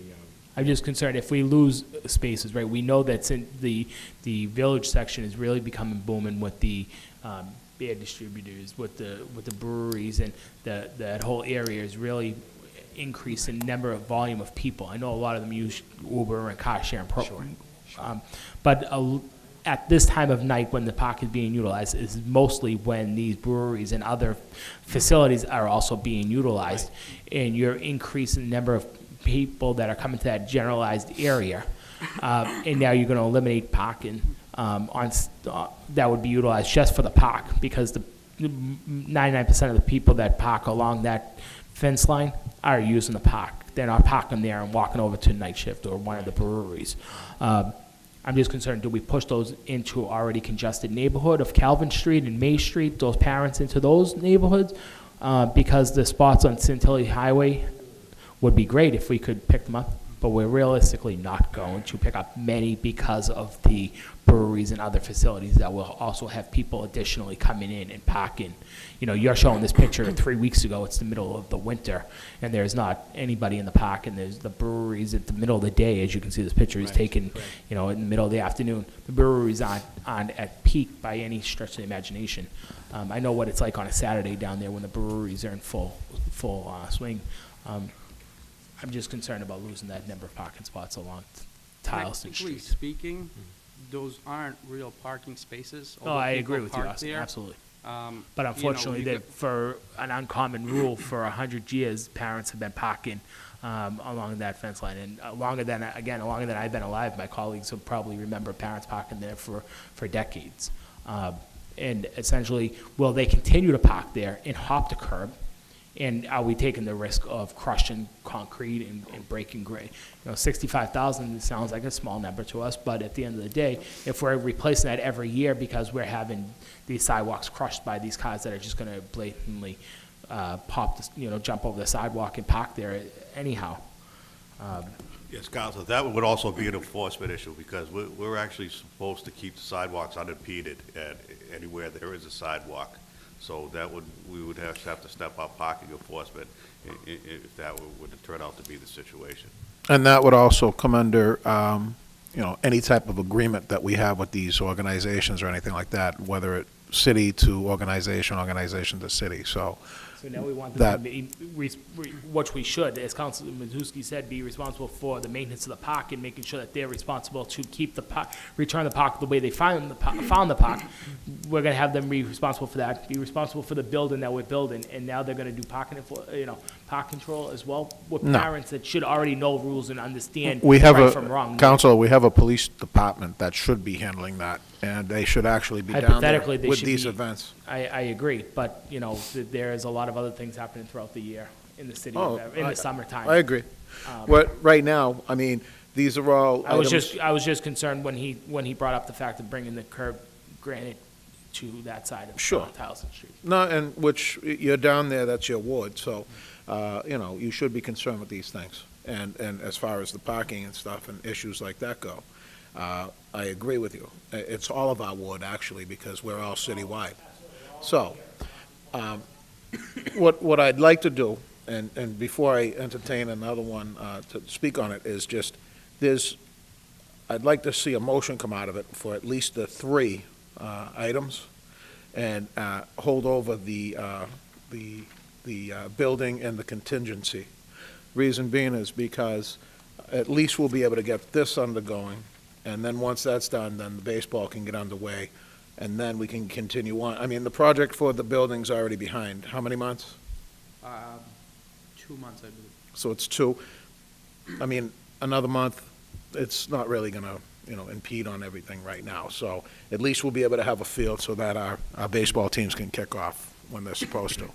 I have one more speaker, and I'd like to hear just from him, and then I'll come back to you, Counselor. Councilman Simonelli? Thank you, Mr. President, through you for Councilman Simonelli. Is there a compromise here with the size of the sidewalk? Could you shrink it up a little bit, satisfy Councilman McLaughlin, and still have a sidewalk with the granite? I believe the city's transportation engineers looked at it and made a plan and found that there's just not enough room there. You can't have any shrinkage. It still doesn't leave the minimum space that For a you need park. for cars. Per code, Thank you, Mr. or whatever. Thank you. Councilman McLaughlin? If we've hashed about it for a period of time now. I think a majority of the stuff's been, looked at. The committee has done its job on it. So if we can come out with at least getting these 3 out so that they can continue on, and then we can get baseball down there, so they could kick off, that would be a great thing for the kids anyway. Yeah, no, I agree with you, Mr. Chairman, and I think my colleagues will as well. I know that I'm planning on going to have a discussion with our mayor and police department about enforcement of these spaces on Tyleston Street and so forth. And that's not going to hinder my support tonight for the 3 items that we speak about. So I will right now make a motion for favorable action on the 3 items, and I'll read the 3 items so that we're clear. $84,000 for playground rubber surfacing, $65,000 for granite and wall changes, and $5,000 for sewer manhole adjustments.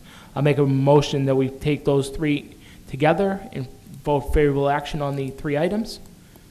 Motion made Second. and seconded to have the $84,000 for playground rubber surfacing, $65,000 for granite wall changes, $5,000 for sewer manhole adjustments.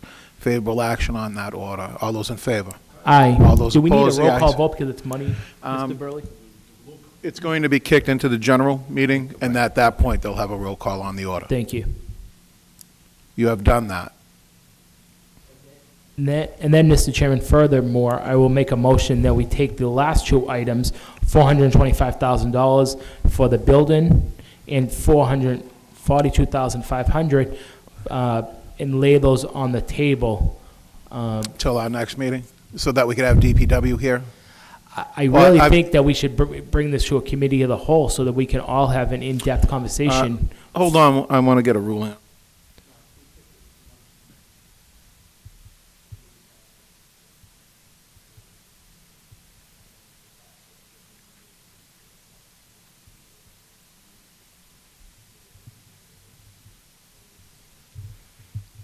Mr. Chairman, I think the proper motion, I was just speaking with Ms. Demus, is to refer these both back to the city council with the recommendation from this committee that these will go into a committee of the whole meeting from the city council. So We that could, can- the ruling was from our clerk was that we could either put it out for Monday's meeting in the general, and then discuss it there on the floor with whatever questions we need to be discussed, and/or if at that time, we can actually kick it into a committee of the whole. So I think we it need would to be come up to out, the I think whole we need to come body. out with a recommendation that we're going to kick it to committee of the whole, because I think it's a very lengthy discussion, and I don't know that we want to get into that on Monday night during the floor of the regular city council meeting with other business, I'm sure, that will be before us on Monday evening. I think Yeah, our I mean- recommendation should be. We could put it on the floor for a vote now, so it's up to you what you want to do with that. On the, Motion. okay. On the motion? On the motion, Mr. Chairman, we are the Ways and Means Committee. Mhm. This is our first meeting of the year. There's a new committee structure here. You gentlemen probably know. We, are appointed by the president to make some decisions. If you want to lay this over to our next Ways and Means Committee, which is held every month, Committee of the Whole is, I'm against that because of the fact that this is what we've been appointed to do.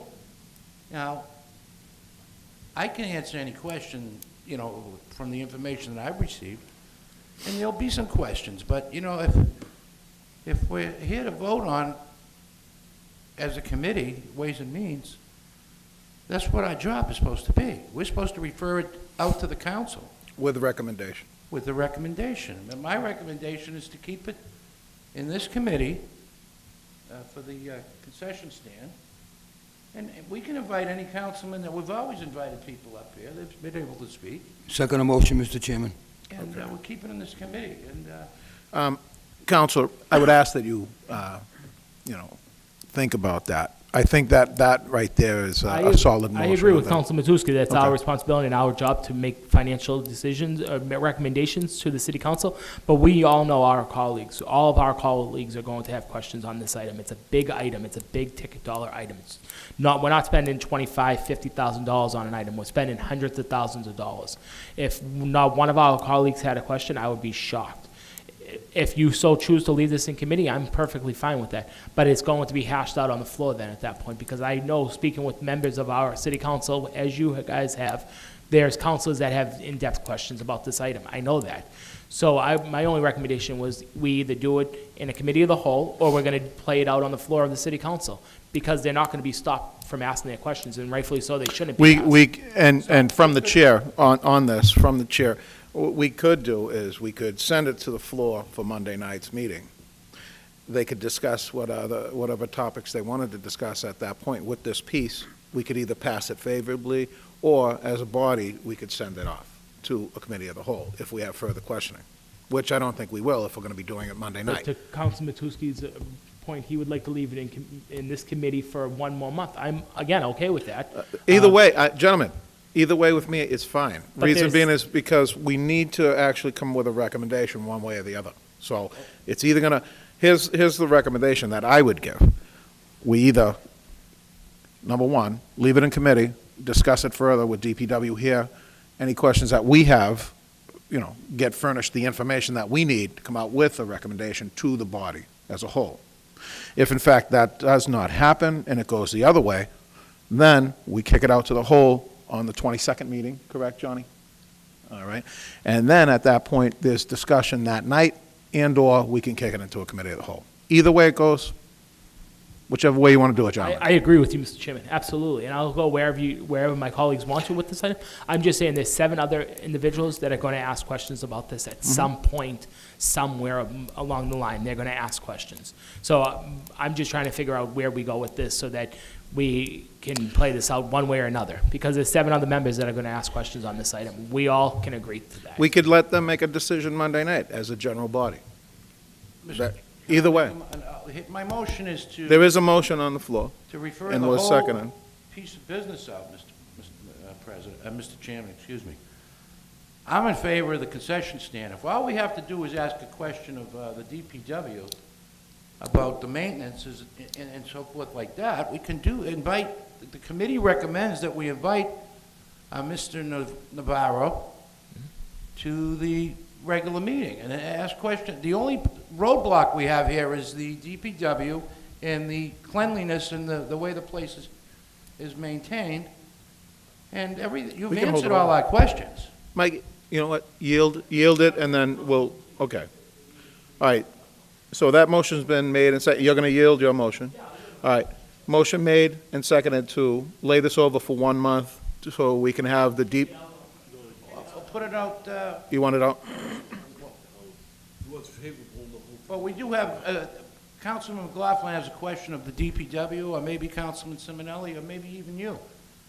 I actually want to hear from the DPW that they're going to tell these people To come that up. use that park to maintain it The and only clean it up variables that we after. have Is that now what is the those issue is? three The coming out. roadblock is that where we're at?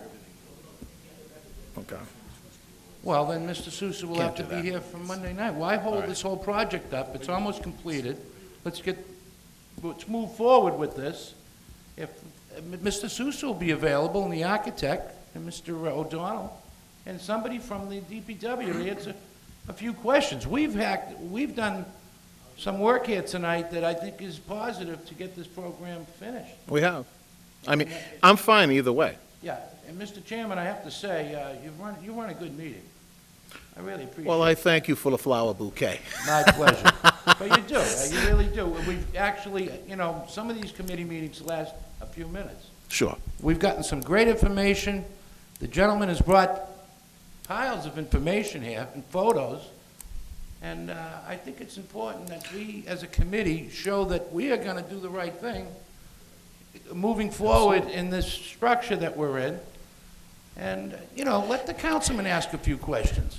I don't have a problem with that, but the committee recommends that somebody from the DPW attend to make sure that this park is maintained by these youth organizations that use it and clean it up and have a little respect. I mean, I hope you put some signs in there that say littering is a fineable offense in this city. It really, isn't it? Yes, and we did put signs up last year as part of the monitoring program. So we're moving in the right direction. This park, it took quite a while to do. It was not as long as Florence Street Park, thank God, but we're on the right road, and I think you gentlemen have done a good job, and let's move forward. So we're referring this to the Monday night meeting? That's the motion I Chairman, have? just for a point of clarification. Okay. Council Matusky's original motion was to lay this on the table for 1 month and leave it in committee. That's where I said we should try to push it forward. And now Council Matusky wants to make a motion to refer it out Monday night with favorable action to the city council and allow our body to make. Retract your first motion, Counselor. That's what he, I'll retract that because, I only did that as a courtesy, you Yeah. see, Mr. Chairman. Yes. Because I don't believe in the committee of the whole. Everybody wants to get involved. I'm a councilman at large. I actually represent, and there's a misnomer. The whole city. Misnomer here, Mr. No, I know. Mr. Chairman, Go ahead, say it. that a ward councilman supersedes a councilman at large. I represent the entire city. I'm voted on, as everybody is, but I exclusively, along with 4 other members, are councilman at large. I'm a little tired of hearing up here, it's my ward, it's my ward. Well, I'm an expert in Ward 1, because I represented that area for 32 years. But now longer than I've been alive, Councilor, just saying. my duties have encompassed the whole city now. And I'm a little tired of people coming up to this chamber telling me that I've spoke to the district council. Well, you haven't spoken to the councilman at large that has over 36 years up here. And that gets a little tiring. And then I'm going to bring that up. Seniority does have its privileges. It certainly does, Mr. Chairman. Yes, it does. So, well, here's the So, third. okay, So needless to on say. this piece right here, we've already favorable actioned out the rubber surfacing, wall changes, manhole adjustments. Next, what are we doing with the 425 for the multi-purpose building and also the 10% contingency for the The building? motion is to put that out without recommendation in any councilman. This is a secondary recommendation that would have DPW, Mr. Souza, Right. the mayor's office there, as well as the architect, and Mr. Demus there. Yes. All those in favor? Aye. All those opposed? The ayes have it. You have done so. Thank you. That was easy. Next. Thank you all very much. Thank you for appearing, gentlemen. Item number 4, order up by Council Peter Napolitano as president, an interdepartmental transfer of $100,000 from DPW Engineering Division Professional Services account into the DPW Engineering Division salary account. We have Mr. Demus before us, and we also have the Chief of Staff before us. Excuse me, before you leave the chamber, sir, could you please leave your business card with our clerk? Thank you. If I could just offer one point of Absolutely. clarification before we get into any discussion. The dollar amount here that is listed on the order before you is $100,000. That's actually what the total appropriation is. The only amount that is being requested between line items is $70,000. We're not talking about the entire 100. So I just wanted to clarify that. So it's only $70,000 that you Yes. need, and not the whole total $100,000? It's just the $70,000 that, right now, that $70,000 is sitting in professional services. It's a non-salary account. And we are requesting that that simply just be Moved. reallocated to a salary account. Underneath city charter, nobody is allowed to make changes between personal and non-personal services within a budget. You know, certainly a department head with authority of the mayor has the ability to change change individual line items within their budget, but they cannot go between salary and non-salary. Sure. The reason for this request is that when the city's former engineer left, and he left at a time in which we started to put the budget together. And we said, okay, that wasn't working. So what we did was look for an alternative way to see if we could save money. And one of the thought was, rather than to hire another individual picking up the salary and picking up all of the benefits, we thought in discussions internally within DPW engineering that it made more sense that if we could actually hire an engineer on call and have somebody if we needed something stamped, because at that time we did not have a certified professional engineer. Is this a new position? No, it's not, An well, old position filled? it's going back to having actually 2 full-time people. So an engineering on-call firm is not working. Certainly the city utilizes professional engineering firms for a number of things. We just had one sitting here. However, what we proposed to try to save money and to reduce the headcount actually didn't work within the engineering department. So as such, we're just asking to put that money back where it was. So the money was in last year's budget. It was actually in your salary line item. We proposed during the budget process to reduce it and put it into an expense line item, professional services, hoping that we could hire an on-call engineering firm. Well, that didn't work out because the city has day-to-day engineering needs that change on a daily basis depending on the contract. So Did we in fact hire someone now to We cover did. this? Okay, and you can name that individual now? I can. His name is Greg St. Louis. Okay, and he's going to be filling this position at the $70,000? No, that's what's needed to get us through the rest of this year, Okay, through June 30th. all right. And then the additional, whatever, that earmark of 100,000, you didn't need that? You just needed the 70,000, correct? Just the 70,000, because there is engineering work that we need to do. So the balance of that 30,000 will stay in professional services line item within engineering for what the original purpose was used for. It's just, what we wanted to do was bring somebody in-house. That additional 30,000 will be added on for next year. Will that be carried over to next year or no? For the salary? I don't know what will be requested next year, but I can certainly tell you there will be a line item for professional services that we will be Okay. requesting. Yes. Thank you. We're just trying to go back to the way it was. Councilman McLaughlin. Thank you, Mr. Chairman. Through you to our invited guest. You said that the $70,000 transfer brings the engineering office back to 2 full-time employees. Is that correct? Yes. But my understanding is that the new engineer, Greg St. Louis, is becoming a dual responsibility department head, if you will. Is that an accurate statement? I believe it is, yes. So then it's not a full-time position in the engineering office, because we're taking DPW and engineering, merging them together to make one individual that is responsible for 2 functions in our city. Well, what it would be is that there would be a proration. And if, I'm just using hypothetical Sure. numbers because I don't know where it's going to fall out. I don't get into the personnel decisions. But let's just say, for example, our business manager. The business manager, 85% of her salary is charged to one line item, and then there's another percentage that's charged to legal, because she does fill dual roles. It makes more sense to charge the proration of what the work is actually done to the correct line items. So there will be a portion of this new individual's salary that will be charged. There will be a portion charged to engineering, and there will be a portion charged to DPW.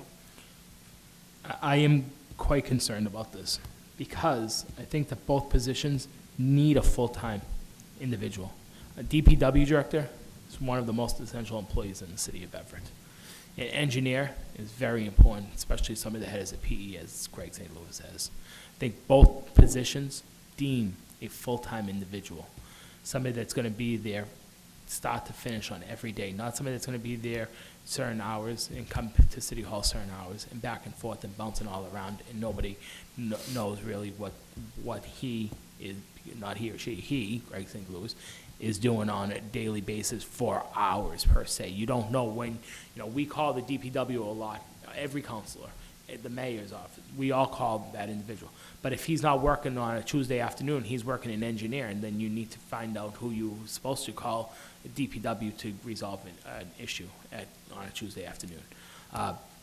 This is trickling effect that could have some lasting implications for our city by merging these two departments together. If that's, the $70,000 is covering it just through the end of the fiscal year, and then we're gonna figure it out at that point, I understand that. But if this is the overall master plan to merge these two departments together, I'm quite concerned about the thought of doing so, because I believe both of them deem a full-time employee, DPW director and a city engineer. Do we have input, gentlemen? Well, I mean, I don't see it as being much of an issue, particularly where we did go so long without a professional engineer. And having him here now has been a great deal of help. Some cities and towns, the professional engineer does serve the dual role. The title would be DPW director, but they're also professional engineers. We have seen that on occasion.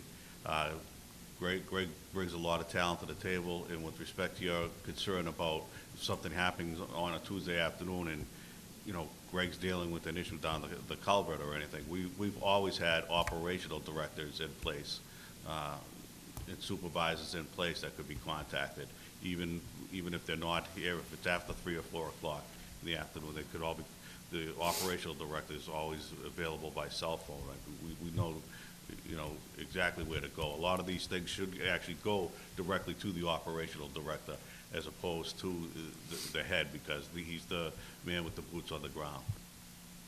And that person's been in place since before I've been here. As you said, Mr. O'Donnell, occasionally it happens in a community that they merge the two departments together, but it's not very common to do. I think if you took the 351 cities and towns that we have in the state of Massachusetts, you'd find majority of them have both a DPW director and a city engineer on staff, especially a city that is moving in the direction that we're moving with so much new growth and so many new developments happening. I really think that we need to have an employee of both full-time positions. I don't think you can really merge the two of them together. I think there's a lot of, what happens in the middle of a blizzard. The DPW director is in working, right? He's in for 30, 40 hours, whatever the amount of hours is for that snowstorm. He's now going to be knocked out for a day or two with being able to do engineering services or be able to provide those services to our city. It's just, there's a lot of gray area that merges these two departments together that I think they need to continue to be separate. And I remember under previous administrations, they were always separate individuals that helped these positions. And I think we're trickling thin water, if you will, with merging these two departments together. We've done it in other departments, and it's worked. I agree, and I grant that. But I think these two individual departments really need to stay separate and stay. And before you answer that, what is the cost factor on this? Could you lay it out, one compared to the two? What's the scenario with that? Well, it wasn't necessarily a cost factor. Certainly,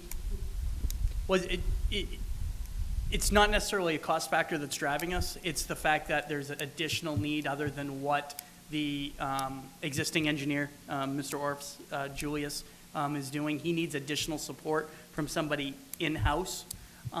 Originally, it was a cost factor for us to say we were trying to get the work accomplished using an outside consultant so that we weren't having to pick up, the related benefits of having a full-time person. Sure. We tried that, trying to save some money. And just as Councilor McGoffin pointed out, there are a lot of projects going on. There's a lot happening in the city. And although we were under the best intentions to try to save some money and try to improve our efficiencies, it just didn't work out in that area. And that's why we're coming back. We're not coming back because this is saving us money. We're coming back because we need the additional services to get the job done. Well, I couldn't agree more with you, Mr. Demas. That's why I'm saying, and I agree, Julius, it needs additional support within from the administration within the building. I agree fully. That's why I think we need to keep these two positions separate, because I think that there is deemed necessary another position to be filled in the engineering department with so much new growth happening in our city and so many things happening. I agree fully that another position is. another individual is needed in the engineering department. But now you're taking that individual and you're splitting them in half, and you're making two very crucial functions of our city, engineering and DPW, into the responsibility of one individual. It's just, and again, I just think we need to keep these two functions separate. I don't think there's enough, I think there's too much for one individual to be able to conquer in the course of a day on a regular basis. And that could be a distinct possibility, but I think we do have a window of opportunity to see, you know, how this works out going forward. Now, and back to the cost factor, what would be the salary range for this individual with the two titles, DPW and engineer?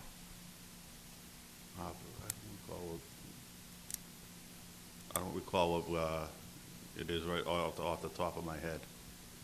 Because we're still maintaining the engineer, Julius Ofrani. Yes. And also, we're going to move this individual into a dual role, so obviously it's going to be at a price. He's going to be taking on two positions, actually. So what price would it be? I think it's, yeah, is it? I didn't see the final. Yeah, I believe, somewhere between 115 and 125. So, Yeah. okay, so top dollar 125? Yeah. All right. And his title would be DPW Director with slash Professional engineer. professional engineer. And we did that for consulting purposes. Is that what we're saving on the consulting end of it? Is that what happened? Yes, we're not going to be spending the money from an engineering firm for, daily on-call. We could just call him now. services. He's You know, our when you pick up professional. the phone, you're trying to get an outside consultant in that day or the very next day. It wasn't working. And Okay. it was holding up projects and delaying things. It just, even though it would have been cost-effective to do it that way, it just was not practical. Okay. So then who is our city engineer at this point going forward? Julius Sofier or Greg St. Louis, city engineer? Well, there's two levels of engineer, the city engineer and professional engineer, and Greg St. Louis is our professional engineer. Professional. But who is the responsible individual for the engineering department? Is there one, or they're sharing a dual responsibility of No, the professional co-managing the professional engineer would. So the professional engineer is the higher Yes. ranking of the office. So he's the higher member of the engineering department, and he's now going to become the DPW director for the city. And just to point out, engineering falls underneath DPW. It's a division underneath DPW. So the DPW director was always in charge and oversaw engineering. There were two positions, but from a organizational standpoint, engineering is just like Parks and Cemetery, fleet management. So previously, Jerry Navarro actually oversaw Julius. Mr. O'Rourke? Mr. O'Rourke, thank Yes. you, Bill Yes. O'Rourke. That is correct. Yeah. He oversaw Bill O'Rourke. Yes, Yes. that's correct. Okay, no, okay. And that's been that way for a number of years. That's not a recent change. Engineering falls underneath DPW. No, okay, that's fine if the function of that falls underneath there. I'm just concerned about having both of these responsibilities on the head of one individual that is going to actually functionally do both roles. You know, under ISD, there's a lot of webs, if you will, that spiral out under ISD, but Mr. Soper is responsible for ISD, if you will, right? There's a lot of other departments, that's okay. But for him to basically say he's going to do every role in ISD would be humanly impossible.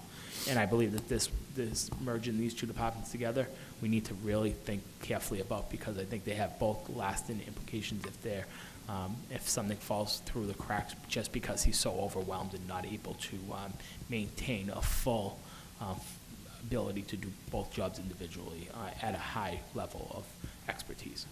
I think you raise very good points. Certainly, where we are with our existing headcount, we're having strains.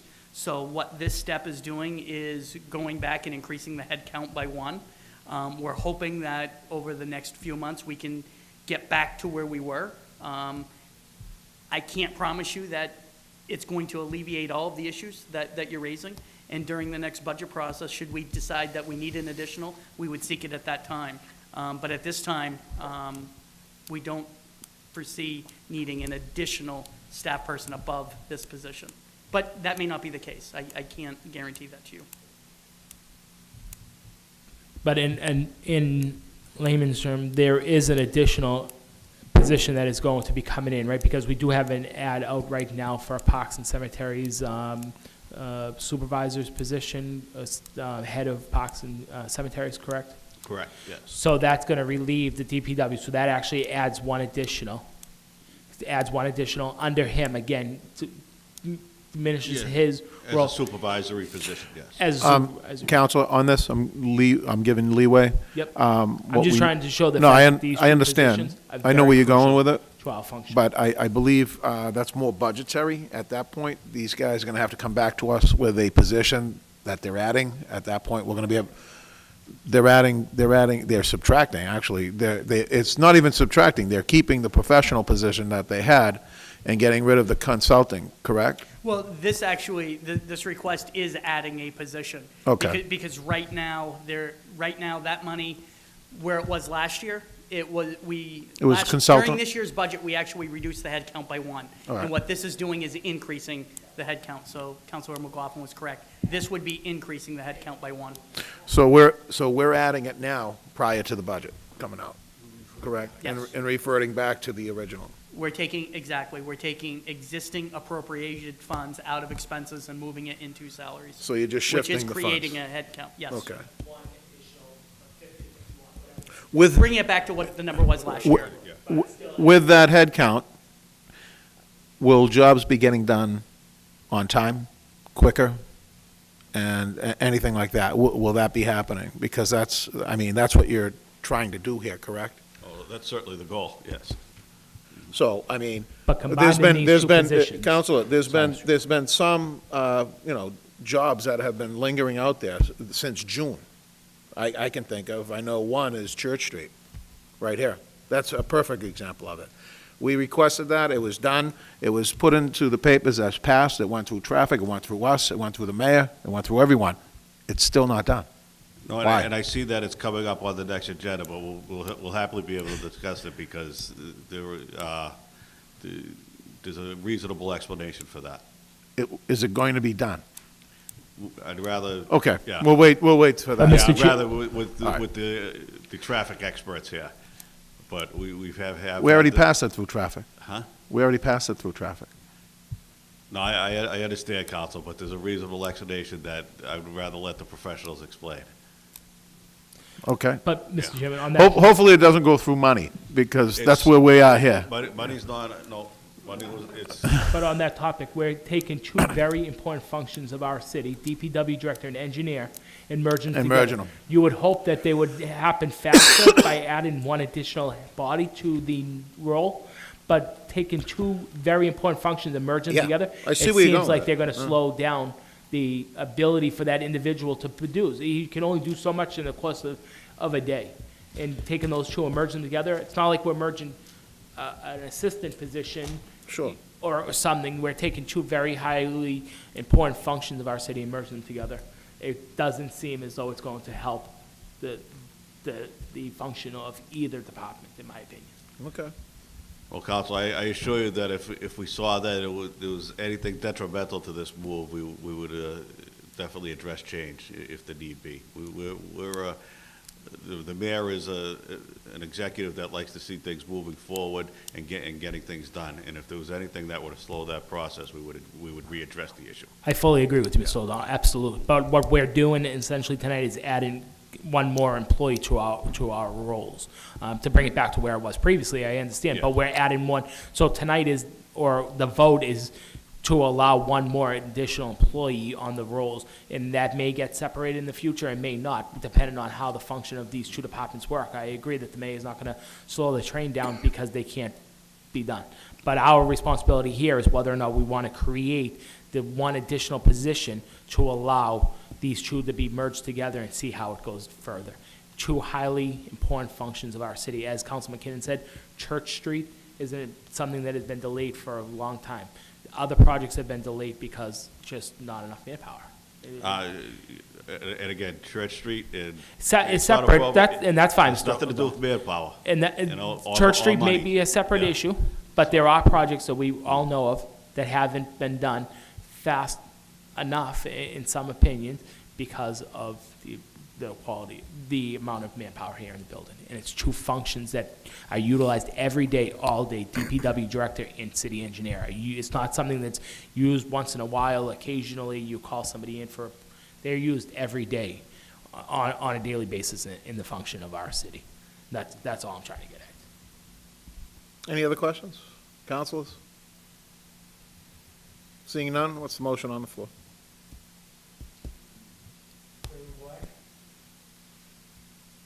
Do we have a second? Motion made for favorable action and seconded on the floor. Roll call vote? Oh, it's okay, go to the floor. I don't. All those in favor? All those opposed? The ayes have it. Motion to adjourn? Oh, motion to reconvene to the back to sign the additional bills. I'd like to make a motion, Mr. Chairman, to reconvene in the back so that we can sign the appropriate bills. So moved, Counselor.